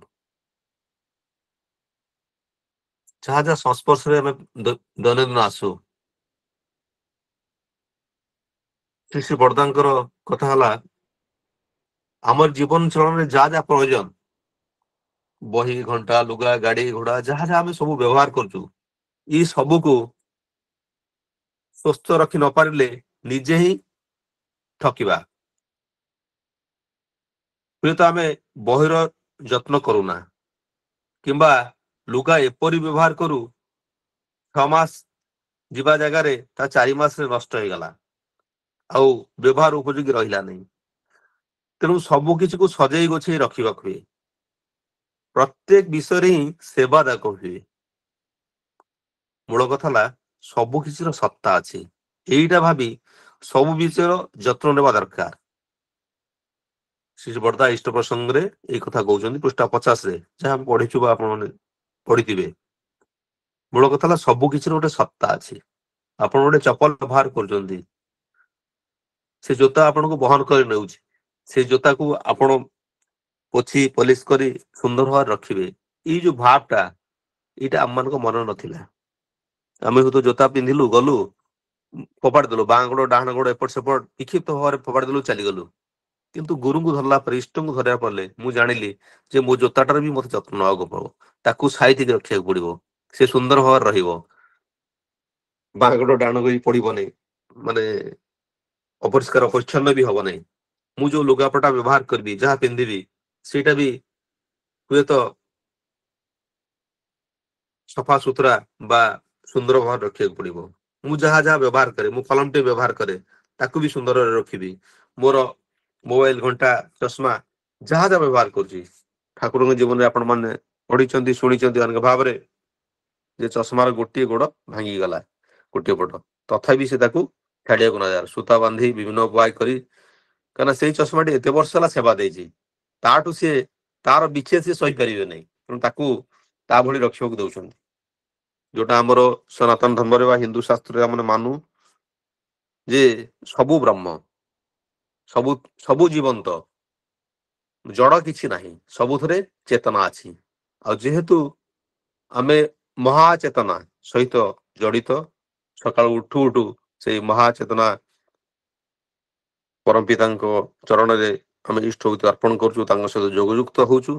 ତେଣୁ ସେଇ ମହାଚେତନା ସହିତ ଯେତେବେଳେ ଆମେ ମାନେ ମହାଚେତନାକୁ ଟିକେ ଟିକେ ଅନୁଭବ କରୁଛୁ, ତେଣୁ ଅନ୍ୟ ସବୁଥିରେ ଥିବା ସେ ଜଡ ମଧ୍ୟରେ ଥିବା ଚୈତନ୍ୟକୁ ବି ଆମକୁ ଅନୁଭବ କରିବାକୁ ପଡିବ, ଆଉ ତାକୁ ଯଥୋଚିତ ସମ୍ମାନ ଦେବାକୁ ପଡିବ। ଭାଇ ଭଲ ଭାବେ ଜାଣିଛନ୍ତି, ଆପଣ ମାନେ ଜାଣିଛନ୍ତି, ସମ୍ବଲପୁର ଶ୍ରୀମନ୍ଦିର ଉଦ୍বোଧନ ବେଳେ ପରମ ପୂଜ୍ୟ ଶ୍ରୀ ଦାଦା ଉଦ୍ಬೋଧନ ସରିଛି, ଆପଣ ଅନେକ ଶୁଣିଥିବେ, ଅନେକ ଗୁଡିଏ ଗାଡି ବାହାରେ ଠିଆ ହେଇଛି, ସେ ବ୍ୟତିବ୍ୟସ୍ତ ହେଇକି ବାଲକୋନିରେ ପଦଚାରଣ କରୁଛନ୍ତି, କହୁଛନ୍ତି ଏଇ ଯୋଉ ଗାଡି ଗୁଡାକ ଅଛି ଏମାନେ ଏତେ ଖରାରେ ଅଛନ୍ତି, ଆମେ ୟାକୁ କଣ ଛାଇରେ ଟିକେ ରଖିପାରିବ ନାହିଁ। ତାପରେ ବ୍ୟବସ୍ଥା କରାହେଇଛି ସେଇ ଆଚାର୍ଯ୍ୟ ଭବନ ପଛପଟ ଯୋଉ ଛାଇରେ ସବୁଗୁଡେ ଗାଡି ରଖିବାର ବ୍ୟବସ୍ଥା କରାଯାଇଛି। ଭାବନ୍ତୁ ଏଇ ବୋଧଟା ଆମେ ଗୁରୁଙ୍କୁ ଧରିଲେ ବୋଲି ବା ଇଷ୍ଟଙ୍କୁ ଧରିଲେ ବୋଲି ଜାଣିପାରୁଛେ, ବା ଆଚାର୍ଯ୍ୟ ଅନୁସରଣ କରୁଛେ ବୋଲି ଜାଣିପାରୁଛେ, ନହେଲେ ଏଇଟା ସାଧାରଣ ଭାବରେ ଗୋଟେ ମଣିଷର ବୋଧରେ ଆସିବାର ବ୍ୟାପାର ନୁହେଁ। ଆମେ ସବୁ ଜିନିଷଟାକୁ କେବଳ ବ୍ୟବହାର କରିବାକୁ ଚାହୁଁ, ବ୍ୟବହାର କଲା ପରେ ତ୍ୟାଗ କରିଦେବାକୁ ଚାହୁଁ।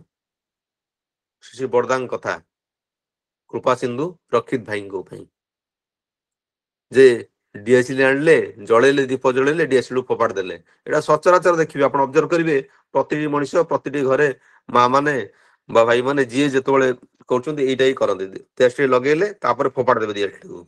ସୁନ୍ଦର ଭାବରେ କହିଲେ, ଆରେ ବାବୁ ବ୍ୟବହାର କଲ, ତାକୁ ସମ୍ମାନ ସହ ରଖିଲନି, କେତେ ବିରାଟ କଥା ଦେଖନ୍ତୁ ଲୁଚି ରହିଛି।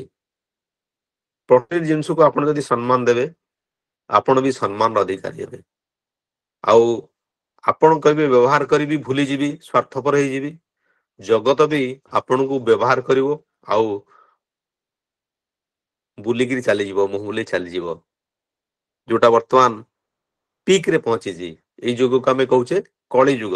କଳି ଯୁଗରେ ଏଇ ସ୍ୱାର୍ଥପରତା ଚରମ ସୀମାରେ ପହଞ୍ଚିଛି। ପରସ୍ପର ଭିତରେ ଆତ୍ମୀୟତା ଏତେ କମି ଯାଇଛି, ସେଇଟା କୁହା ନଯାଏ। ଗୋଟେ କ୍ଲିପ ଦେଖୁଥିଲି, ଜଣେ ପ୍ରଶ୍ନ କରୁଛନ୍ତି ରାବଣର ମନ୍ଦିର କେଉଁଠି ଦେଖିଛନ୍ତି? ବିଶ୍ୱରେ ଅନେକ ଜାଗାରେ ତ ଭଗବାନ ଶ୍ରୀରାମଙ୍କର ମନ୍ଦିର ଅଛି, ଆଉ ରାବଣର ମନ୍ଦିର କୋଉଠି ଅଛି ଦେଖିଛନ୍ତି?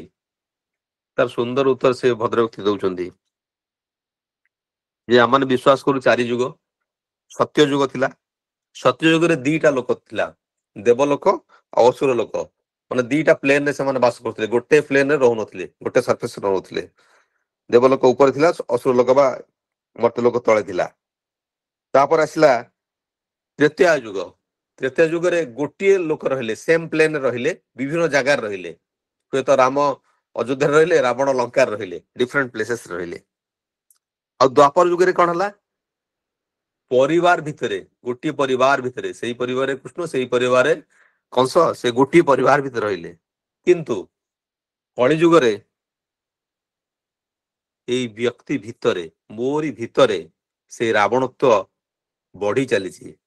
ସେଇ ଅଛି, ଯେମିତି ପ୍ରତିଟି ଲୋକର ଶରୀର ଭିତରେ କ୍ୟାନ୍ସର ସେଲ୍ସ ଅଛି, ଆଉ ସେଇଟା ଯାହାର ବଢି ଯାଉଛି ସେ କ୍ୟାନ୍ସର ବ୍ୟାଧିଗ୍ରସ୍ତ ହଉଛି ବା ମୃତ୍ୟୁବରଣ କରୁଛି। ପ୍ରତିଟି ଜୀବନ ଭିତରେ ଏଇ ରାବଣତ୍ୱ ଅଛି। ପ୍ରତିଟି ବ୍ୟକ୍ତି ସେ ଯଦି ନିଜେ ନିଜକୁ ଅବଲୋକନ କରେ ତା ମନ ଭିତରେ ସେଇ ଲୋଭ ଅଛି, ମୋହ ଅଛି, ମାଶ୍ଚର୍ଯ୍ୟ ଅଛି, ପରର ଦ୍ରବ୍ୟ ଅପହରଣ କରିବା, ପରସ୍ୱ ନେଇଯିବା, ଈର୍ଷା ଅସୂୟା, ଏଇ ଆପଣ ମାନେ ଭାବୁଛନ୍ତି ଯୋଉମାନେ ବ୍ୟଭିଚାର କରୁଛନ୍ତି, ବଳାତ୍କାର କରୁଛନ୍ତି, ସେଇ ଭାବ କଣ ଆମ ଭିତରେ ନାହିଁ? ଆମେ ଯଦି ନିରୀକ୍ଷି ଦେଖିବା ଆମ ଚରିତ୍ରକୁ, ଆମ ଭିତରେ କଣ ସେଇ ବୋଧ ନାହିଁ, ଭାବ ନାହିଁ? ଆମମାନେ ଲୌକିକ ଭାବରେ ସେଇ କଥା ପ୍ରାକ୍ଟିସ କରୁନୁ କଣ ପାଇଁ? ଯେ ଆମମାନେ ଗୁରୁଙ୍କୁ ଧରିଛୁ, ଇଷ୍ଟଙ୍କୁ ଧରିଛୁ। ଆମର ଯଦି ତାଙ୍କଠୁ ବୃନ୍ତଚ୍ୟୁତ ହେଇଯାନ୍ତେ, ତାଙ୍କ ସହିତ ଯୋଗଯୁକ୍ତ ନ ହେଇଥାନ୍ତେ, ଏଇ ଜୀବନରେ ଆମେ କେତେ ଅପକର୍ମ ଦୁଷ୍କର୍ମ କରନ୍ତେ ତାର ଇୟତା ରହନ୍ତା ନାହିଁ। ମୁଁ ତ ସେଇଥିପାଇଁ ଭାବେ ଯେ ଶ୍ରୀ ଶ୍ରୀ ଠାକୁର, ଶ୍ରୀ ଶ୍ରୀ ବଡ଼ଦା, ପୂଜ୍ୟପାଦ ଦାଦା ବା ଆଚାର୍ଯ୍ୟ ଦେବ ଏମାନେ କିଭଳି ଭାବରେ ସୋସାଇଟିକୁ କଣ୍ଟ୍ରୋଲ କରୁଛନ୍ତି, ସମସ୍ତଙ୍କୁ ନିଜର ଭଲ ପାଇବା ଦେଇ, ପ୍ରେମ ଦେଇ ଏଭଳି ଭାବରେ ଯୋଗଯୁକ୍ତ କରି ରଖିଛନ୍ତି ସେ ସେଇ ମନଟା ଅନେକ ପାପ କରିବାକୁ ଚାହିଁଲେ ବି କରିପାରୁନି। ଗୋଟେ ବିଚାର ବହୁତ ଆସୁଛି ଯେ ଏଇଟା ଭୁଲ ବା ଏଇଟା ଠିକ। ଯୋଉଟା ପୂଜ୍ୟପାଦ ଦାଦା କହୁଥିଲେ ଯେ ତୁମେ ଇଷ୍ଟଙ୍କୁ ଧରି ଚାଲିଛ, ତାର ବହୁତ ଏତିବେଳେ ହବ ଯେତେବେଳେ ତୁମେ ଜାଣିପାରିବ, ଡିଫରେନ୍ସିଏଟ କରିପାରିବ କୋଉଟା ଠିକ କୋଉଟା ଭୁଲ, କୋଉଟା ଆଚରଣୀୟ କୋଉଟା ବର୍ଜନୀୟ। ତେଣୁ ଏଇ ଚରିତ୍ରରେ ଯୋଉ ରାବଣତ୍ୱଟାକୁ ଆମକୁ କମେଇବାକୁ ପଡିବ ଆଉ ରାମତ୍ୱକୁ ବଢେଇବାକୁ ପଡିବ। ରାମତ୍ୱ ବା ଇଷ୍ଟତ୍ୱ ବା ବ୍ରହ୍ମତ୍ୱ ଏବଳ ବଢିବ। ଏଥିପାଇଁ ଅନେକ ସାଧନା, ଭାବନ୍ତୁ କେତେ କୁଚ୍ଛ ସାଧନା ଲୋକମାନେ କରିଛନ୍ତି। ଆମ ପୂର୍ବଜ ମାନେ କେତେ କୁଚ୍ଛ ସାଧନା କରିଛନ୍ତି। କୋଉଠି ଯାଇକି ହିମାଳୟ ତପସ୍ୟା କଲାଣି, କିଏ ଘର ଦ୍ୱାର ଛାଡି ନ ଖାଇ ନ ପିଇ ବିଭିନ୍ନ ପ୍ରକାର ଶାରୀରିକ କଷ୍ଟ ନେଇ ଖରା ବର୍ଷା ସହି ତପ କରିଛନ୍ତି। କିଏ ସହସ୍ର ବର୍ଷ ତପ କଲାଣି, କିଏ ବିଭିନ୍ନ ଭାବରେ ଆପଣ ପଢିଥିବେ ସବୁ ପୁରାଣ ଇତିହାସ, ପୁରାଣ ବା ଇଏରେ ଯାହାରେ। କିନ୍ତୁ ଆମ ପାଇଁ କେବଳ ସହଜ ଉପାୟ, ଏତେ ସହଜ ଉପାୟ ଆଉ କୋଉଠି ନଥିଲା। ଗୋଟିଏ ହେଲା ନାମ, ଗୋଟେ ଭଲ ପାଇବା। ନାମଟି ଆମେ ପାଇଲେ ଆଉ ଭଲ ପାଇବା, କିଏ? ତାଙ୍କୁ ଭଲ ପାଇବା ଯେ ପରମ ପ୍ରେମମୟ, ପ୍ରେମର ଯେ ସ୍ରୋତ। ଆପଣ ଭାବନ୍ତୁ ସେ ଯେପରି ପୁଣ୍ୟାତ୍ମା ହେଇଥିବ, ଦୁରାତ୍ମା ହେଇଥାଉ, ସେ ଯଦି ସମ୍ମୁଖରେ ପରମ ପୂଜ୍ୟ ଆଚାର୍ଯ୍ୟଙ୍କୁ ଦେଖିଥିବ, ତା ମନରେ ଗୋଟେ ସ୍ୱତଃ ଆକର୍ଷଣ ଜାଗ୍ରତ ହେଉଥିବ। ତେଣୁ ଯୋଉ କୃଷ୍ଣ, ଭଗବାନ କୃଷ୍ଣଙ୍କ କଥା କୁହାଯାଏ ଯେ ଆକର୍ଷୟତି ଇତି କୃଷ୍ଣ, ସେ ଆକର୍ଷଣକାରୀ ଶକ୍ତି, ସେଇ ଆକର୍ଷଣକାରୀ ବ୍ୟକ୍ତିତ୍ୱ ତାଙ୍କ ପାଖରେ ଅଛି। ଗୋଟିଏ ଚାଉଳରେ ଗଢା ଦିବ୍ୟ ରୂପ, ସୁନ୍ଦର ରୂପ, ଯାହାକୁ ଭଲ ନ ପାଇ ରହି ହୁଏ ନା। ଯେ କେହି ଦେଖୁ ତା ଭିତରେ ସେଇ ପ୍ରେମର ଭାବଟା ସୃଷ୍ଟି ହବ। କାହିଁକି ହଉଛି? ସେ ତ କହୁଛନ୍ତି ମୁଁ ବି ତୁମମାନଙ୍କ ଭଳି ଜଣେ ସାଧାରଣ ମଣିଷ। ଆମମାନେ ସବୁବେଳେ ଆଲୋଚନା କରୁ ଇଷ୍ଟ ଗୁରୁ ପୁରୁଷୋତ୍ତମ, ପ୍ରତ୍ୟୟ ଗୁରୁ ବଂଶଧର, ପ୍ରେତ ଶରୀରେ ସୁପ୍ତ ଥାନ୍ତି ଜୀବନ୍ତ ସେ ନିରନ୍ତର। ଏଇ କଥା ଆଲୋଚନା କରୁ। ଜଣେ ଭାଇ ପୂଜନ ସିପାହୀ ତାଙ୍କୁ ଏଇ କଥା ପଚାରିଲେ ଯେ ଆପଣ ବି ଠାକୁରଙ୍କ ପରି ବା ଆପଣ ବି ଠାକୁର? ସେ ବହୁତ ସୁନ୍ଦର ଉତ୍ତରଟେ ଦେଲେ। ସିପାହୀ କହିଲେ ପ୍ରତୀକ ମାନେ ସିମ୍ବଲ, ମୁଁ ସେ ନୁହେଁ, ସେ କେବଳ ସେ। ଆପଣ ପୂଜ୍ୟ ଆଚାର୍ଯ୍ୟ ବାରମ୍ବାର ଆମକୁ ସେଇ କଥା କହୁଛନ୍ତି, ସେ ହିଁ ସେ, ତାଙ୍କ ପରି କେହି ଆଉ କେହି ନୁହେଁ ପୃଥିବୀରେ। ସେ ଜଣେ, ସେଇ ଏକ ପ୍ରତି ଆମର ଦରକାର କଣ? କୃତି ସମ୍ବେଗ, ନିଷ୍ଠା, ଆନୁଗତ୍ୟ ଆଉ କୃତି ସମ୍ବେଗ। ଏଇ ତିନିଟାର ସମନ୍ୱୟରେ ହିଁ ତାଙ୍କୁ ଆମେ ଜାଣିପାରିବା, ତାଙ୍କୁ ବୁଝିପାରିବା, ତାଙ୍କ ଦିଗରେ ଅଗ୍ରସର ହେଇପାରିବା।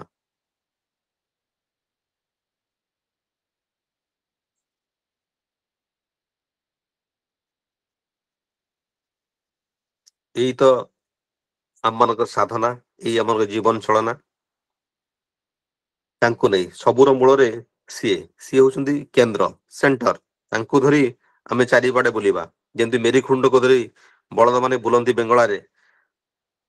ଟିକିଏ ଭଲ ପାଇବାର ରଜୁରେ ସେ ଆମକୁ ବାନ୍ଧି ରଖିଛନ୍ତି, ସେଥିରେ ଯେତେବେଳେ ଶିଥିଳତା ନ ଆସେ, ସେଥିରେ ଯେମିତି ଗଭୀରତା, ଆହୁରି ପ୍ରେମ ଆସୁ। ଆମମାନେ ପଢୁ ଏଇ ଯୋଉ ଆପଣ ମାନେ 10 ଟଙ୍କାରେ ପାଉଛନ୍ତି ଉର୍ଜନା ବହିଟି ପ୍ରତି ମାସରେ ବାହାରେ। ଆପଣଙ୍କ ସମୟ ପାଖରେ 30 ଦିନ ରହିଲା। 30 ଦିନ ସମୟରେ ବି ଆମେ ଗୋଟିଏ ଉର୍ଜନା ସମ୍ପୂର୍ଣ୍ଣ ଭାବରେ ପଢି ପାରୁନେ। ଏଇଟା ହଉଛି ଜୀବନ ବୃଦ୍ଧିର ଧର୍ମ ଓ କୃଷ୍ଟିମୂଳକ ମାସିକ ପତ୍ରିକା। 30 ଦିନରେ ହୁଏତ 30ଟା ପେଜ ଆମେ ପଢୁନେ, ତେଣୁ ଆମମାନେ କଣ କରୁଛେ ସେଇଟା ଅନୁଭବ। ମୁଁ ଛୋଟିଆ ଇଏଟେ ପଢିବି ଉର୍ଜନରୁ, ଆପଣ ମାନେ ଶୁଣନ୍ତୁ। ଆଷାଢ 18 ଶନିବାର, ଇଂରାଜୀ 2760। ଆଜି ସକାଳେ 8:30 ପରେ ହଲ୍ ଘରେ ଆସି ଶ୍ରୀ ଠାକୁର ବସିଲେ। ଏଠାକୁ ଆସିବା ପୂର୍ବରୁ ପାର୍ଲରରେ ବସି ବରଦାଙ୍କ ସହିତ ଅନେକ ପ୍ରାଇଭେଟ କଥାବାର୍ତ୍ତା ହୋଇଛନ୍ତି। ବିଭିନ୍ନ ଭକ୍ତମାନେ ଆସି ବସିଲେ। ଶ୍ରୀ ଠାକୁର ଜ୍ଞାନ ଭାଇ ଗୋସ୍ୱାମୀ ପଚାରିଲେ, ଆପଣ କହିଛନ୍ତି ତୃଷ୍ଣାର ଏକାନ୍ତ ନିବାରଣ, କଥାର ମାନେଟା କଣ? ଶ୍ରୀ ଠାକୁର କହୁଛନ୍ତି ମାନେ ପ୍ରୋପେନସିଟି, ଝୁଙ୍କ ପ୍ରବଣତାର ଏକାନ୍ତ ନିର୍ବାଣ। ତୃଷ୍ଣା ମାନେ ପ୍ରୋପେନସିଟି, ଝୁଙ୍କ। ମୋର ସମସ୍ତ ଝୁଙ୍କ ଯଦି ଇଷ୍ଟ ସ୍ୱାର୍ଥରେ ନିୟୋଜିତ ହୁଏ, ସେତେବେଳେ ତ ଆଉ ମୋର ବୋଲି କିଛି ରହେ ନା। ମୋର ଝୁଙ୍କ ସବୁ ତାଙ୍କ ପାଇଁ ହୁଏ।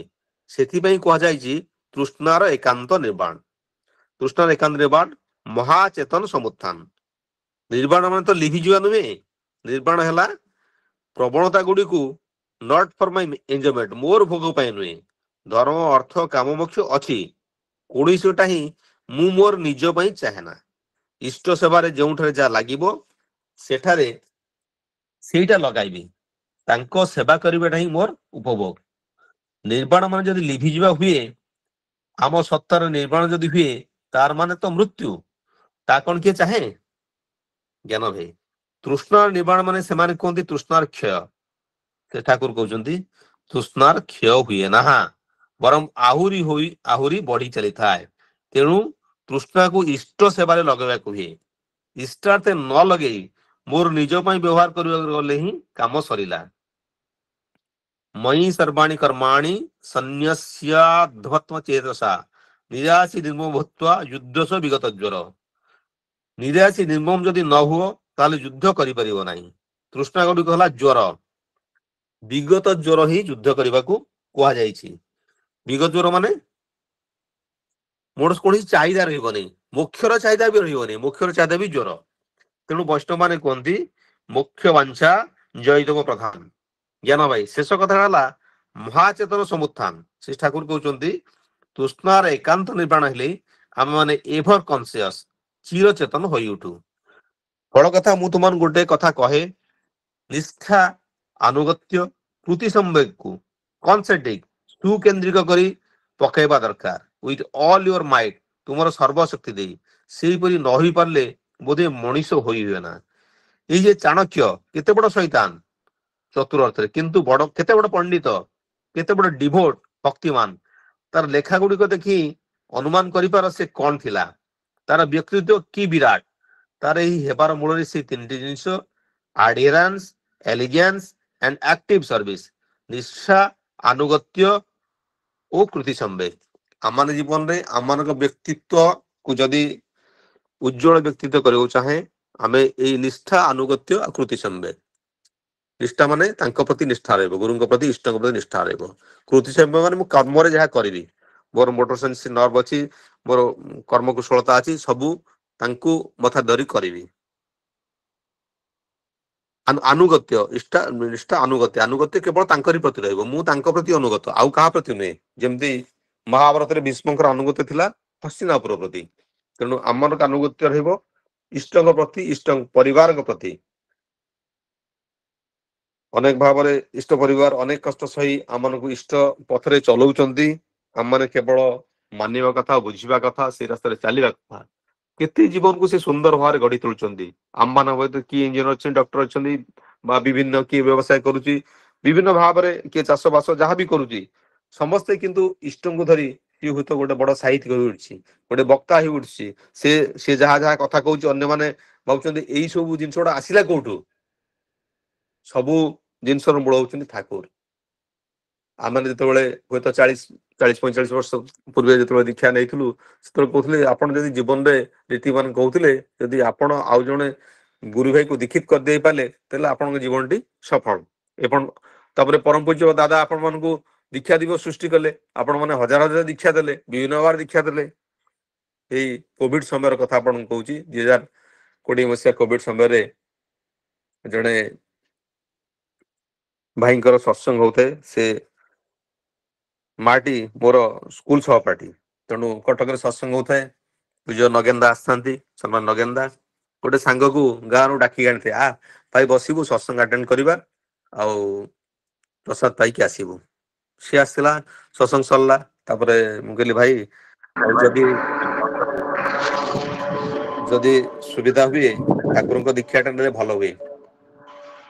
ତେଣୁ ସମ୍ମାନୀୟ ନଗେନ୍ଦ୍ର ତାକୁ ଦୀକ୍ଷା ଦେଲେ, ସେ ଦୀକ୍ଷା ନେଲା ଗଲା। ତାର ମଝିରେ ମଝିରେ ଖବର ରଖେ, ଭାଇ ଇଷ୍ଟଉଟା କରୁନୁ ନା ଭାଇ 6 ମାସ ହେଲା ରଖିଛି ଡିପୋଜିଟ୍ କରିନି, ଭାଇ ପଇସାଟା ପଠା ମୁଁ ତ ଡିପୋଜିଟ୍ କରିଦେବି। ଏମିତି 2-3 ଥର ଆଉ ଥରେ ଫୋନ କଲି, ନା ଭାଇ 2 ବର୍ଷକର ପଇସା ରହିଛି ଭାଇ ଡିପୋଜିଟ୍ କରିଦେ। କିନ୍ତୁ ତାର ଆକୁଳ ଥାଏ, ମୁଁ କରିପାରୁନି ତୁ କରିଦେ। ମୁଁ କଲି ଏବଂ ସେ ପଇସା ସିଏ ପଠେଇଦିଏ। ତାର ଅନେକ ଅସୁବିଧା ଥିଲେ ମଧ୍ୟ କମ ପଇସା ପଠେଇଦିଏ। ତାପରେ ତାକୁ ସୁଯୋଗ ସୃଷ୍ଟି କଲି ଯେ କେମିତି ସତ୍ସଙ୍ଗ ବିହାର ବାଣୀ ବିହାରରେ ତୁ ଇଷ୍ଟବୁଟା ଡିପୋଜିଟ୍ କରିଦବୁ। ତୁ କିଛି କର କି ନ କର ନାମଟି କରୁଥିବୁ ଆଉ ଇଷ୍ଟବୁତି କରୁଥିବୁ। ଏଇ ଦଶହରାରେ ସେ ଗାଁରେ ମୋ ସହିତ ଦେଖା ହେଲା, ଆସିଲା ପାଖରେ ବସିଲା। ସେ ଯୋଉ ଦିନ ଦୀକ୍ଷା ନେଇଥିଲା ସେ ଦିନ ତାରିଖ ସମୟ ନଗେନ୍ଦା ସମସ୍ତଙ୍କ କଥା କହିଲା। ଠାକୁରଙ୍କ ପ୍ରତି ଅନେକ କୃତଜ୍ଞତା ହେଇଉଠିଲା, ଭାଇ ତୁ ମୋର ଜୀବନରେ ବଡ ଉପକାରଟି କଲୁ ଯେ ଠାକୁରଙ୍କ ରାସ୍ତାରେ ମତେ ଚାଲିବାର ସୁଯୋଗ ଦେଲୁ। ଆଉ ତା ଝିଅର ବିବାହର ଠିକ ହେଇଯାଇଛି, ନିର୍ବନ୍ଧ ଅଲରେଡି ସରିଛି, ସୁପାତ୍ରସ୍ଥ ହବାକୁ ଯାଉଛି। ସବୁ କିଛି ଈଶ୍ୱରଙ୍କ ଦୟାଟା ସିଏ ଅନୁଭବ କରୁଛି। ତେଣୁ ଆମେ ଗୋଟିଏ ମଣିଷର କିଛି ବି ଉପକାର କରିପାରିବା ନାହିଁ, କେବଳ ତାକୁ ଯଦି ଆମେ ଯାଜିତ କରି ଇଷ୍ଟ ପଥରେ ଚଲେଇ ପାରିବା, ସେ ସର୍ବମଙ୍ଗଳ ଅଧିକାରୀ ହେବ। ଆମେ କାହାର କଣ ମଙ୍ଗଳ କରିପାରିବା? ଆମର କ୍ଷମତା ସୀମିତ କ୍ଷମତାରେ ଆମେ କାହାର କଣ ମଙ୍ଗଳ କରିପାରିବା? ତେଣୁ ଇଷ୍ଟ ପ୍ରତିଷ୍ଠା ହିଁ ଆମମାନଙ୍କ ଜୀବନର ମୂଳ କର୍ମ। ସେଇ କର୍ମରେ ଆମେ ସମସ୍ତେ ବ୍ୟାପ୍ତ ରହିବା। ମୁଁ ଏତେ କିଛି କହିପାରେ ନା, ଯାହା ଟିକେ ବୁଝେ ଇଆଡୁ ସିଆଡୁ କହି ଆପଣ ମାନଙ୍କୁ କହିଲି। ତେଣୁ ମୂଳ କଥା ଆମମାନଙ୍କ ଭିତରେ ଯୋଉ ଗୁରୁ ଭାଇର ଭାବ, ଯୋଉଟା ଯୋଉ ସଂଜ୍ଞା ଦେଲେ ଆଚାର୍ଯ୍ୟ ଦେବ, ସେଇଟା ଆମମାନେ ପରସ୍ପରକୁ ଦେଖିଲେ ଗୁରୁଙ୍କ ଭାବଟା ଭରିଯାଉ। ଯେମିତି ଗଞ୍ଜୋଟେ ଗଞ୍ଜେଡକୁ ଦେଖିଲେ ତାର ସେ ଗଞ୍ଜେଇ କଥା ବା ଗଞ୍ଜେଇ ବା ସେଇ ବିଷୟରେ ସେ ହେବ। କାମୀ ପୁରୁଷଟି ଆଉ ଗୋଟେକୁ ଦେଖିଲେ ସେ ନାରୀ ଚରିତ୍ର ଆଲୋଚନା କରିବ। ସେମିତି ଆମେ ଭାଇ ଭାଇ ମିଶି କେବଳ ପରମ ପିତାଙ୍କ କଥାରେ ଚାଲିବା। ଆମ ଭିତରେ ବହୁତ ଅବଗୁଣ ଅଛି, ଅନେଶତ ଅବଗୁଣ ଥାଉ, କେବଳ ଗୋଟିଏ ଗୁଣ 1% ଯଦି ସେ ଠାକୁର ଥାନ୍ତି, ସେ 1ରୁ ସହସ୍ର କୋଟି କୋଟି ହେଇ ଉଠିବେ। ଶଙ୍କରାଚାର୍ଯ୍ୟ ଜଗତଗୁରୁ ଶଙ୍କରାଚାର୍ଯ୍ୟ ପୁରୀ ନିଶ୍ଚଳାଂଶ ସରସ୍ୱତୀଙ୍କର ଗୋଟେ କଥା ଶୁଣୁଥିଲି, ଏଇ ଗୁରୁ ପରମ୍ପରା କଥା ସେ କହୁଛନ୍ତି। ଏଇ ଗୁରୁ ପରମ୍ପରା 1,97,29,000 ଦିବସ 116 ଦିନ ସେ କହୁଥିଲେ, ଏତିକି ଦିନ ହେଲା ଚାଲି ଆସିଛି। ଆଉ ଏଇ ଗୁରୁ ପରମ୍ପରା ହଉଛି ହରିହର ତେଜରୁ, ହରି ଆଉ ହରଙ୍କ ତେଜରୁ। ଏଇଟାକୁ କେହି ବିଲୁପ୍ତ କରିପାରିବେ ନାହିଁ। ଇଏ କାହାର ଅଧୀନ ନୁହେଁ। ଏ ଗୁରୁ ପରମ୍ପରା ସମସ୍ତଙ୍କୁ ଦିଗଦର୍ଶନ ଦେବ, ମାର୍ଗଦର୍ଶନ ଦେବ। ଏ ଗୁରୁ କାହାରି ଅନୁଗତ ନୁହନ୍ତି, ଇଏ କିନ୍ତୁ ସମାଜକୁ ଶାସନ କରିବେ, ପ୍ରେମ କରିବେ ବା ସମାଜକୁ ଯେମିତି ଚାଲିବା କଥା ଦିଗଦର୍ଶନ କେବଳ ଏଇ ଗୁରୁମାନେ ହିଁ ଦେଇପାରିବେ। ଆସନ୍ତୁ ସେଇ ଗୁରୁଙ୍କ ଚରଣରେ ଆମ ମାନଙ୍କର ସମସ୍ତ ଭକ୍ତି ନିବେଦନ ଅର୍ପଣ କରିବା, ସମସ୍ତେ ମଙ୍ଗଳ ଅଧିକାରୀ ଉଠିବା। ଆପଣ ସମସ୍ତଙ୍କର ସୁଦୀର୍ଘ ନିର୍ମଳ ଜୀବନ, ଇଷ୍ଟିପୂତ ଜୀବନ ପ୍ରାର୍ଥନା କରେ। ଜୟ ଗୁରୁ, ଜୟ ଗୁରୁ, ଜୟ ଗୁରୁ। ଜୟ ଗୁରୁ। খুব সুন্দর ভাবে আমার শ্রদ্ধেয় শুভেন্দু ভাই, ମୋର ବନ୍ଧୁ ଇଞ୍ଜିନିୟର শুভেন্দু ରଞ୍ଜନ ରାୟ ବିଭିନ୍ନ ଦିଗ ଦେଇ କ୍ୟାମ୍ପସ ଠାକୁରଙ୍କ କଥା ତୋଳି ଧରିଲେ। ପ୍ରକୃତରେ ଯିଏ ଯେତେ ଡୁବିଥାଏ ସେ ସେତେ କହିବାଟା ତାର କମ୍ ହୁଏ। ଠାକୁର କହିଛନ୍ତି ଯେତେ ଡୁବିବ ସେତେ ବେମାଲୁମ ହବ, ସେତେବେଳେ ଅନୁଭବ ହବ ଯେ ମୋର କିଛି ଜାଣିନି, ମୋର ଆହୁରି ବହୁତ ଜାଣିବା ବାକି ଅଛି, ଆଉ ମୁଁ ଯେତିକି ଜାଣିଛି ସେ କିଛି ବି ନୁହେଁ। ଯେତେ ଡୁବିବ ସେତେ ବେମାଲୁମ ହବ। ଏଇ କଥାରୁ ସତ୍ୟାନ୍ୱେଷଣ ବାଣୀରୁ କଥା ଆରମ୍ଭ କରି ଏବଂ ଶ୍ରୀ ଶ୍ରୀ ଆଚାର୍ଯ୍ୟ ଦେବ ଗୁରୁଦିବସରେ ଗୁରୁ ଭାଇର ଡେଫିନେସନ୍ ଦେଇଥିଲେ ଯେ ଯାହାର ସାନ୍ନିଧ୍ୟ ଆମର ଗୁରୁ ଭାବ ଜାଗ୍ରତ ହୁଏ, ସେ ଆମର ଗୁରୁ ଭାଇ। ସେ ଡେଫିନେସନ୍ଟା ଆମ ପାଖରେ ତୋଳି ଧରିଲେ ଖୁବ୍ ସୁନ୍ଦର ଭାବରେ। ସମସ୍ତଙ୍କ ନିଶ୍ଚିତରେ ଏଇଟା କଥାଟା ସମସ୍ତଙ୍କ ମନକୁ ଛୁଇଁଥିବ। ଗୋଟେ ଗୁରୁ ଭାଇର ଡେଫିନେସନ୍ ସହରେ ଆଚାର୍ଯ୍ୟ ଦେବ ଯେଉଁ ଆମ ପାଖରେ ଉପସ୍ଥାପନ କଲେ, ଆଉ ସେ କଥାକୁ ନେଇକରି କଥା ଆମ ପାଖରେ ତୋଳି ଧରିଲେ। ଏବଂ ଏ ଯେଉଁ କୃତଜ୍ଞତା ଭାବ, ସେବାର ଭାବ ଆମ ଭିତରେ କିଭଳି ଜାଗ୍ରତ ହେବ, କିଭଳି ବୃଦ୍ଧି ପାଇବ। ଆମେ ଯାହା ଯାହାକୁ ନେଇକି ଯେତେବେଳେ ଯେଉଁ ପ୍ରକାର ସେବା ପାଉଛେ, ଯେକୌଣସି ମଣିଷ ହଉ, ଆମ ଚତୁଃପାର୍ଶ୍ୱରେ ହଉ, ଏବଂ ଯେଉଁ ଦ୍ରବ୍ୟ ଯେପରିକି ଚପଲ, ଦିଆସିଲ କାଠି ବା ଚଷମା, ଯାହା ବି ହଉ, ଯାହାଠାରୁ ଆମେ କିଛି ସେବା ପାଉଛେ ବା ଯାହାକୁ ନେଇ ଆମେ ଚାଲୁଛେ, ସେ ତା ପ୍ରତି ଆମର କୃତଜ୍ଞତା ରହିବା ଦରକାର। ଆମର କୃତଜ୍ଞତା ବୋଧଟା ବଢ଼ିବା ଦରକାର। ଆମର ସେବା, ସେ ଯେହେତୁ ଆମକୁ ସେବା ଦେଇଛି, ଯେକୌଣସି ପ୍ରକାର ଛୋଟ ମୋଟ ଯାହା ବି ହଉ, କିନ୍ତୁ ତା ପ୍ରତି ଆମର କୃତଜ୍ଞତା, ଏ କୃତଜ୍ଞତା ଭାବଟା ବଢ଼ିବା ଉପରେ ଠାକୁର ଯେଉଁ ଗୁରୁତ୍ୱ ଦେଇଛନ୍ତି, ସେ ବଢ଼ିଲା ତାକୁ ଆହୁରି ଭାବରେ ସେ କିଭଳି ସରଳ ଭାବରେ ବୁଝେଇ ଦେଇଛନ୍ତି, ସେ କଥା ମଧ୍ୟ ଆମ ପାଖରେ ତୁଳି ଧରିଲେ। ଏବଂ ଆମ ଭିତରେ ଯେଉଁ ରାମତ୍ୱ ଭାବଟା ଜାଗ୍ରତ କରିବାକୁ ପଡ଼ିବ, ରାବଣତ୍ୱ ଭାବଟାକୁ ସ୍ତୀମିତ କରିବାକୁ ପଡ଼ିବ। ଆଉ ସେ କଥା ମଧ୍ୟ ଆମ ପାଖରେ ତୁଳି ଧରିଲେ। ଆଉ ଏ ଯେଉଁ ତୃଷ୍ଣାର ନିର୍ବାଣ, ସେ କଥା ମଧ୍ୟ ସରଳ ଠାକୁର ଯାହା କହିଛନ୍ତି, ସେ କଥା ମଧ୍ୟ ଆମ ପାଖରେ ତୁଳି ଧରିଲେ। ଆଉ ନିଷ୍ଠା, ଅନୁଗତ୍ୟ, କୃତି, ସମ୍ବେଗ, ସେ କଥା ମଧ୍ୟ ତାର ତାତ୍ପର୍ଯ୍ୟ ଆମ ପାଖରେ ତୁଳି ଧରିଲେ। ଶେଷରେ ଯେଉଁ ଶଙ୍କରାଚାର୍ଯ୍ୟ ଗୁରୁ ପରମ୍ପରାକୁ ନେଇ ଯେଉଁ କହିଛନ୍ତି, ସେ କଥା ମଧ୍ୟ ଆମର ତୁଳି ଧରିଲେ। ଏଭଳି ତତ୍ତ୍ୱପୂର୍ଣ୍ଣ କଥା ସରଳ ଭାବରେ ସବୁ ଆମ ପାଖରେ ତୁଳି ଧରିଲେ। ଆମମାନେ ଆମର ଶ୍ରଦ୍ଧା ସୁରେନ୍ଦ୍ର ଭାଇଙ୍କର ସୁସ୍ଥ ସୁଦୀର୍ଘ ନିରାମୟ ଜୀବନ ପାଇଁ, ତାଙ୍କର ତାଙ୍କ ପରିବାର ସମସ୍ତଙ୍କର ସର୍ବଦା ମଙ୍ଗଳ ପାଇଁ ଠାକୁରଙ୍କ ସେଇ ଜଣେ ପ୍ରାର୍ଥନା ଜଣାଇବା। ଯେମିତି ପ୍ରଭୁଙ୍କ କଥା କହିକି ଆମ ପ୍ରେରଣା ପୃଷ୍ଟ କରୁଛନ୍ତି, ଏ ଧାରା ହିଁ ତାର ଅଭ୍ୟାସ ଥାଉ। ଜାଣି ଠାକୁରଙ୍କ ସେଇ ଜଣେ ପ୍ରାର୍ଥନା। ଜୟ ଗୁରୁ। ଜୟ ଗୁରୁ, ଜୟ ଗୁରୁ। ଆଉ ଆସନ୍ତାକାଲିର ସତ୍ସଙ୍ଗ ପ୍ରତିଦିନ ଭଳି ନିବେଦନ କରିଛନ୍ତି ଆମର ଯୋଉ ଅଜୟ କୁମାର ବେହେରା। ଆସନ୍ତାକାଲି ସତ୍ସଙ୍ଗ ନିବେଦନ କରିବା। ବର୍ତ୍ତମାନ ଆମର ସଦ୍ୟ ଦେବ ଭାଇ ଶ୍ରୀ ଦେବେନ୍ଦ୍ରନାଥ ସାହୁ ସମାପନୀ କୀର୍ତ୍ତନ କରି ଧ୍ୱନି ଦେଇ ସତ୍ସଙ୍ଗ ସମାପନ ହେବ। ଜୟ ଗୁରୁ ଦାଦା, ଜୟ ଗୁରୁ, ଜୟ ଗୁରୁ। ଜୟ ଗୁରୁ। ଧନ୍ୟ ଏଇ ଧରା ଧୂଳି ପ୍ରଭୁ ତୁମ আগমনে,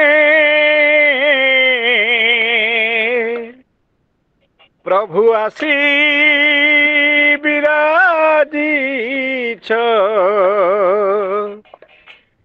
ଏହି ଧରାଧାମେ।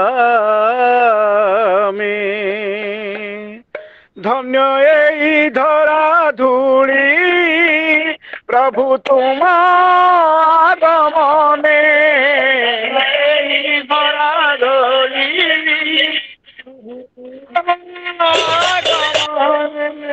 ধন্য এই ধরা ধূଳି প্রভু তুম আগমনে, এই ধরা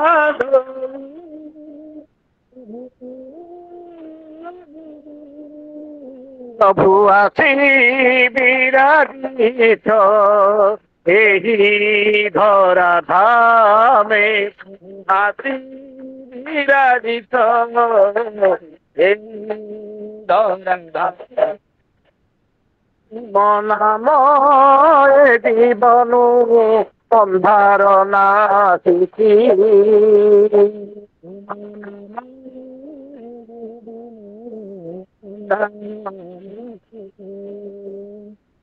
ଶୟନେ ବା ଜାଗରଣେ ମକୁ ଖାଇଛି,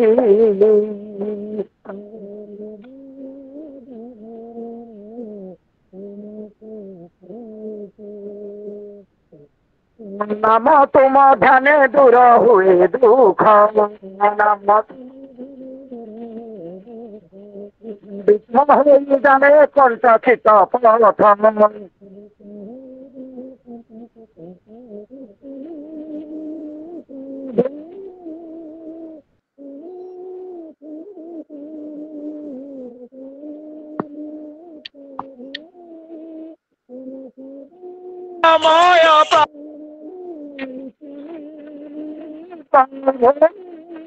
তুমি সর্ব জানে,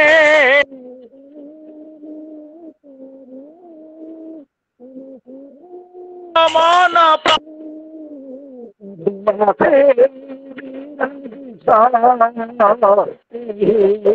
ধরা ধারা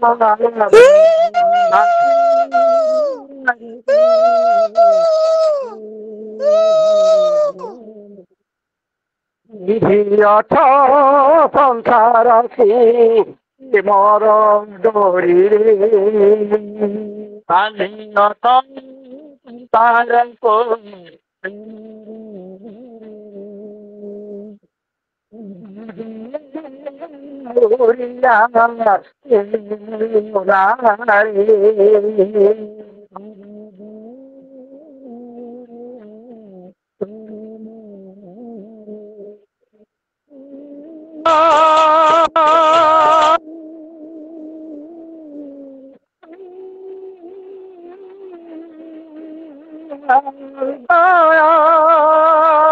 ବାନ୍ଧିଅଛ ସଂସାରକୁ ପ୍ରେମର ଡୋରିରେ ବାନ୍ଧିଅଛ ସଂସାରକୁ ପ୍ରେମର ଡୋରିରେ ଏ ଭବ ଜଳେ ନାଉରିଆ ତୁମେ ମୋ ନାରେ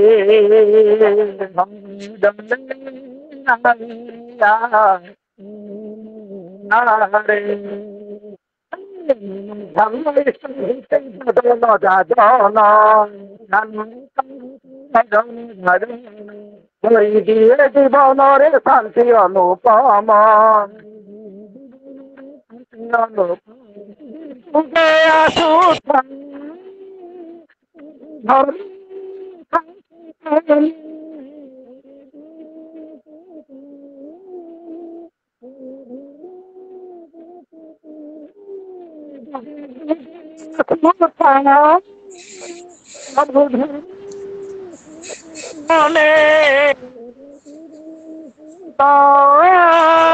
প্রভু ধর্ম প্রভু আছে বিরাজি এই ধরা ধামে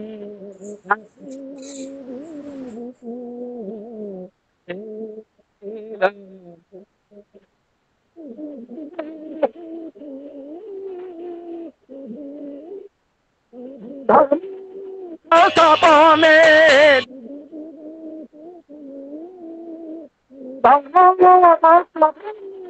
যুগে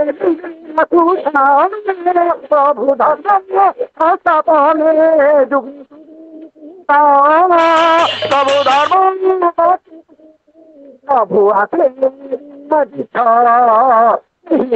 ধরা ধামে আছে রাধা নাম ধরা ধাম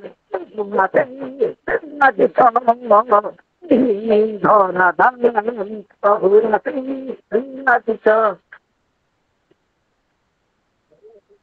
वंदे पुरुषोत्तमं वंदे पुरुषोत्तमं वंदे पुरुषोत्तमं वंदे परम ब्रह्म श्री ठाकुर अनुकूल चंद्र जी की जय। परम दया परम ब्रह्म श्री ठाकुर अनुकूल चंद्र जी की जय। परम दया परम ब्रह्म श्री ठाकुर अनुकूल चंद्र जी की जय। परम ध्यान की परमाराध्या श्री श्री वर्मा की परमाराध्या श्री श्री वर्मा की परम पूज्यपाद श्री श्री वर्धा की परम पूज्यपाद श्री श्री वर्धा की परम पूज्यपाद श्री श्री वर्धा की परम पूज्यपाद श्री श्री आचार्य देव की परम पूज्यपाद श्री श्री आचार्य देव की परम श्री श्री आचार्य देव की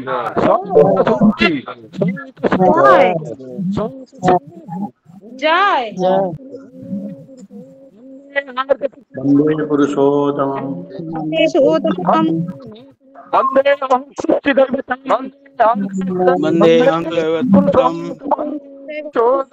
प्रेम श्री श्री ठाकुर अनुकूल चंद्र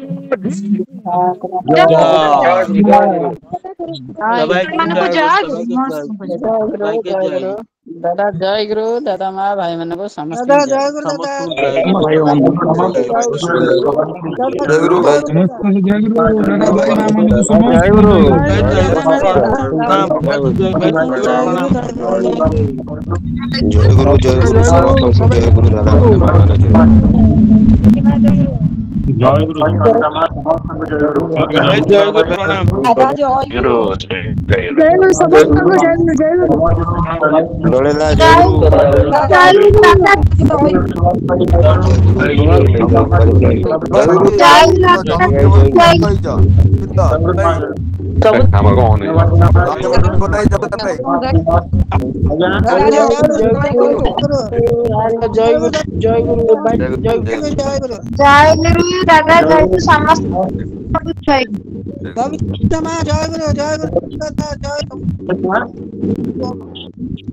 समस्त जय गुरु दादा हाँ ये गणी रे तो सब कथा आपण फोन करे मां के कहउले समस्त जय गुरु जय गुरु मंदाकिनी माँ जय गुरु जय समस्त गुरु दादा माँ समस्त जय गुरु जय गुरु समस्त जय गुरु जय गुरु मोटा माँ जय गुरु पत्नी माँ जय माँ माँ जय जय जय जय गुरु समस्त जय गुरु गुरु जुनु माँ बुढ़ी माँ जय गुरु समस्त जय गुरु सुकांति माँ जय गुरु समस्त कल्याण परिवार जय गुरु प्रार्थना माँ जय गुरु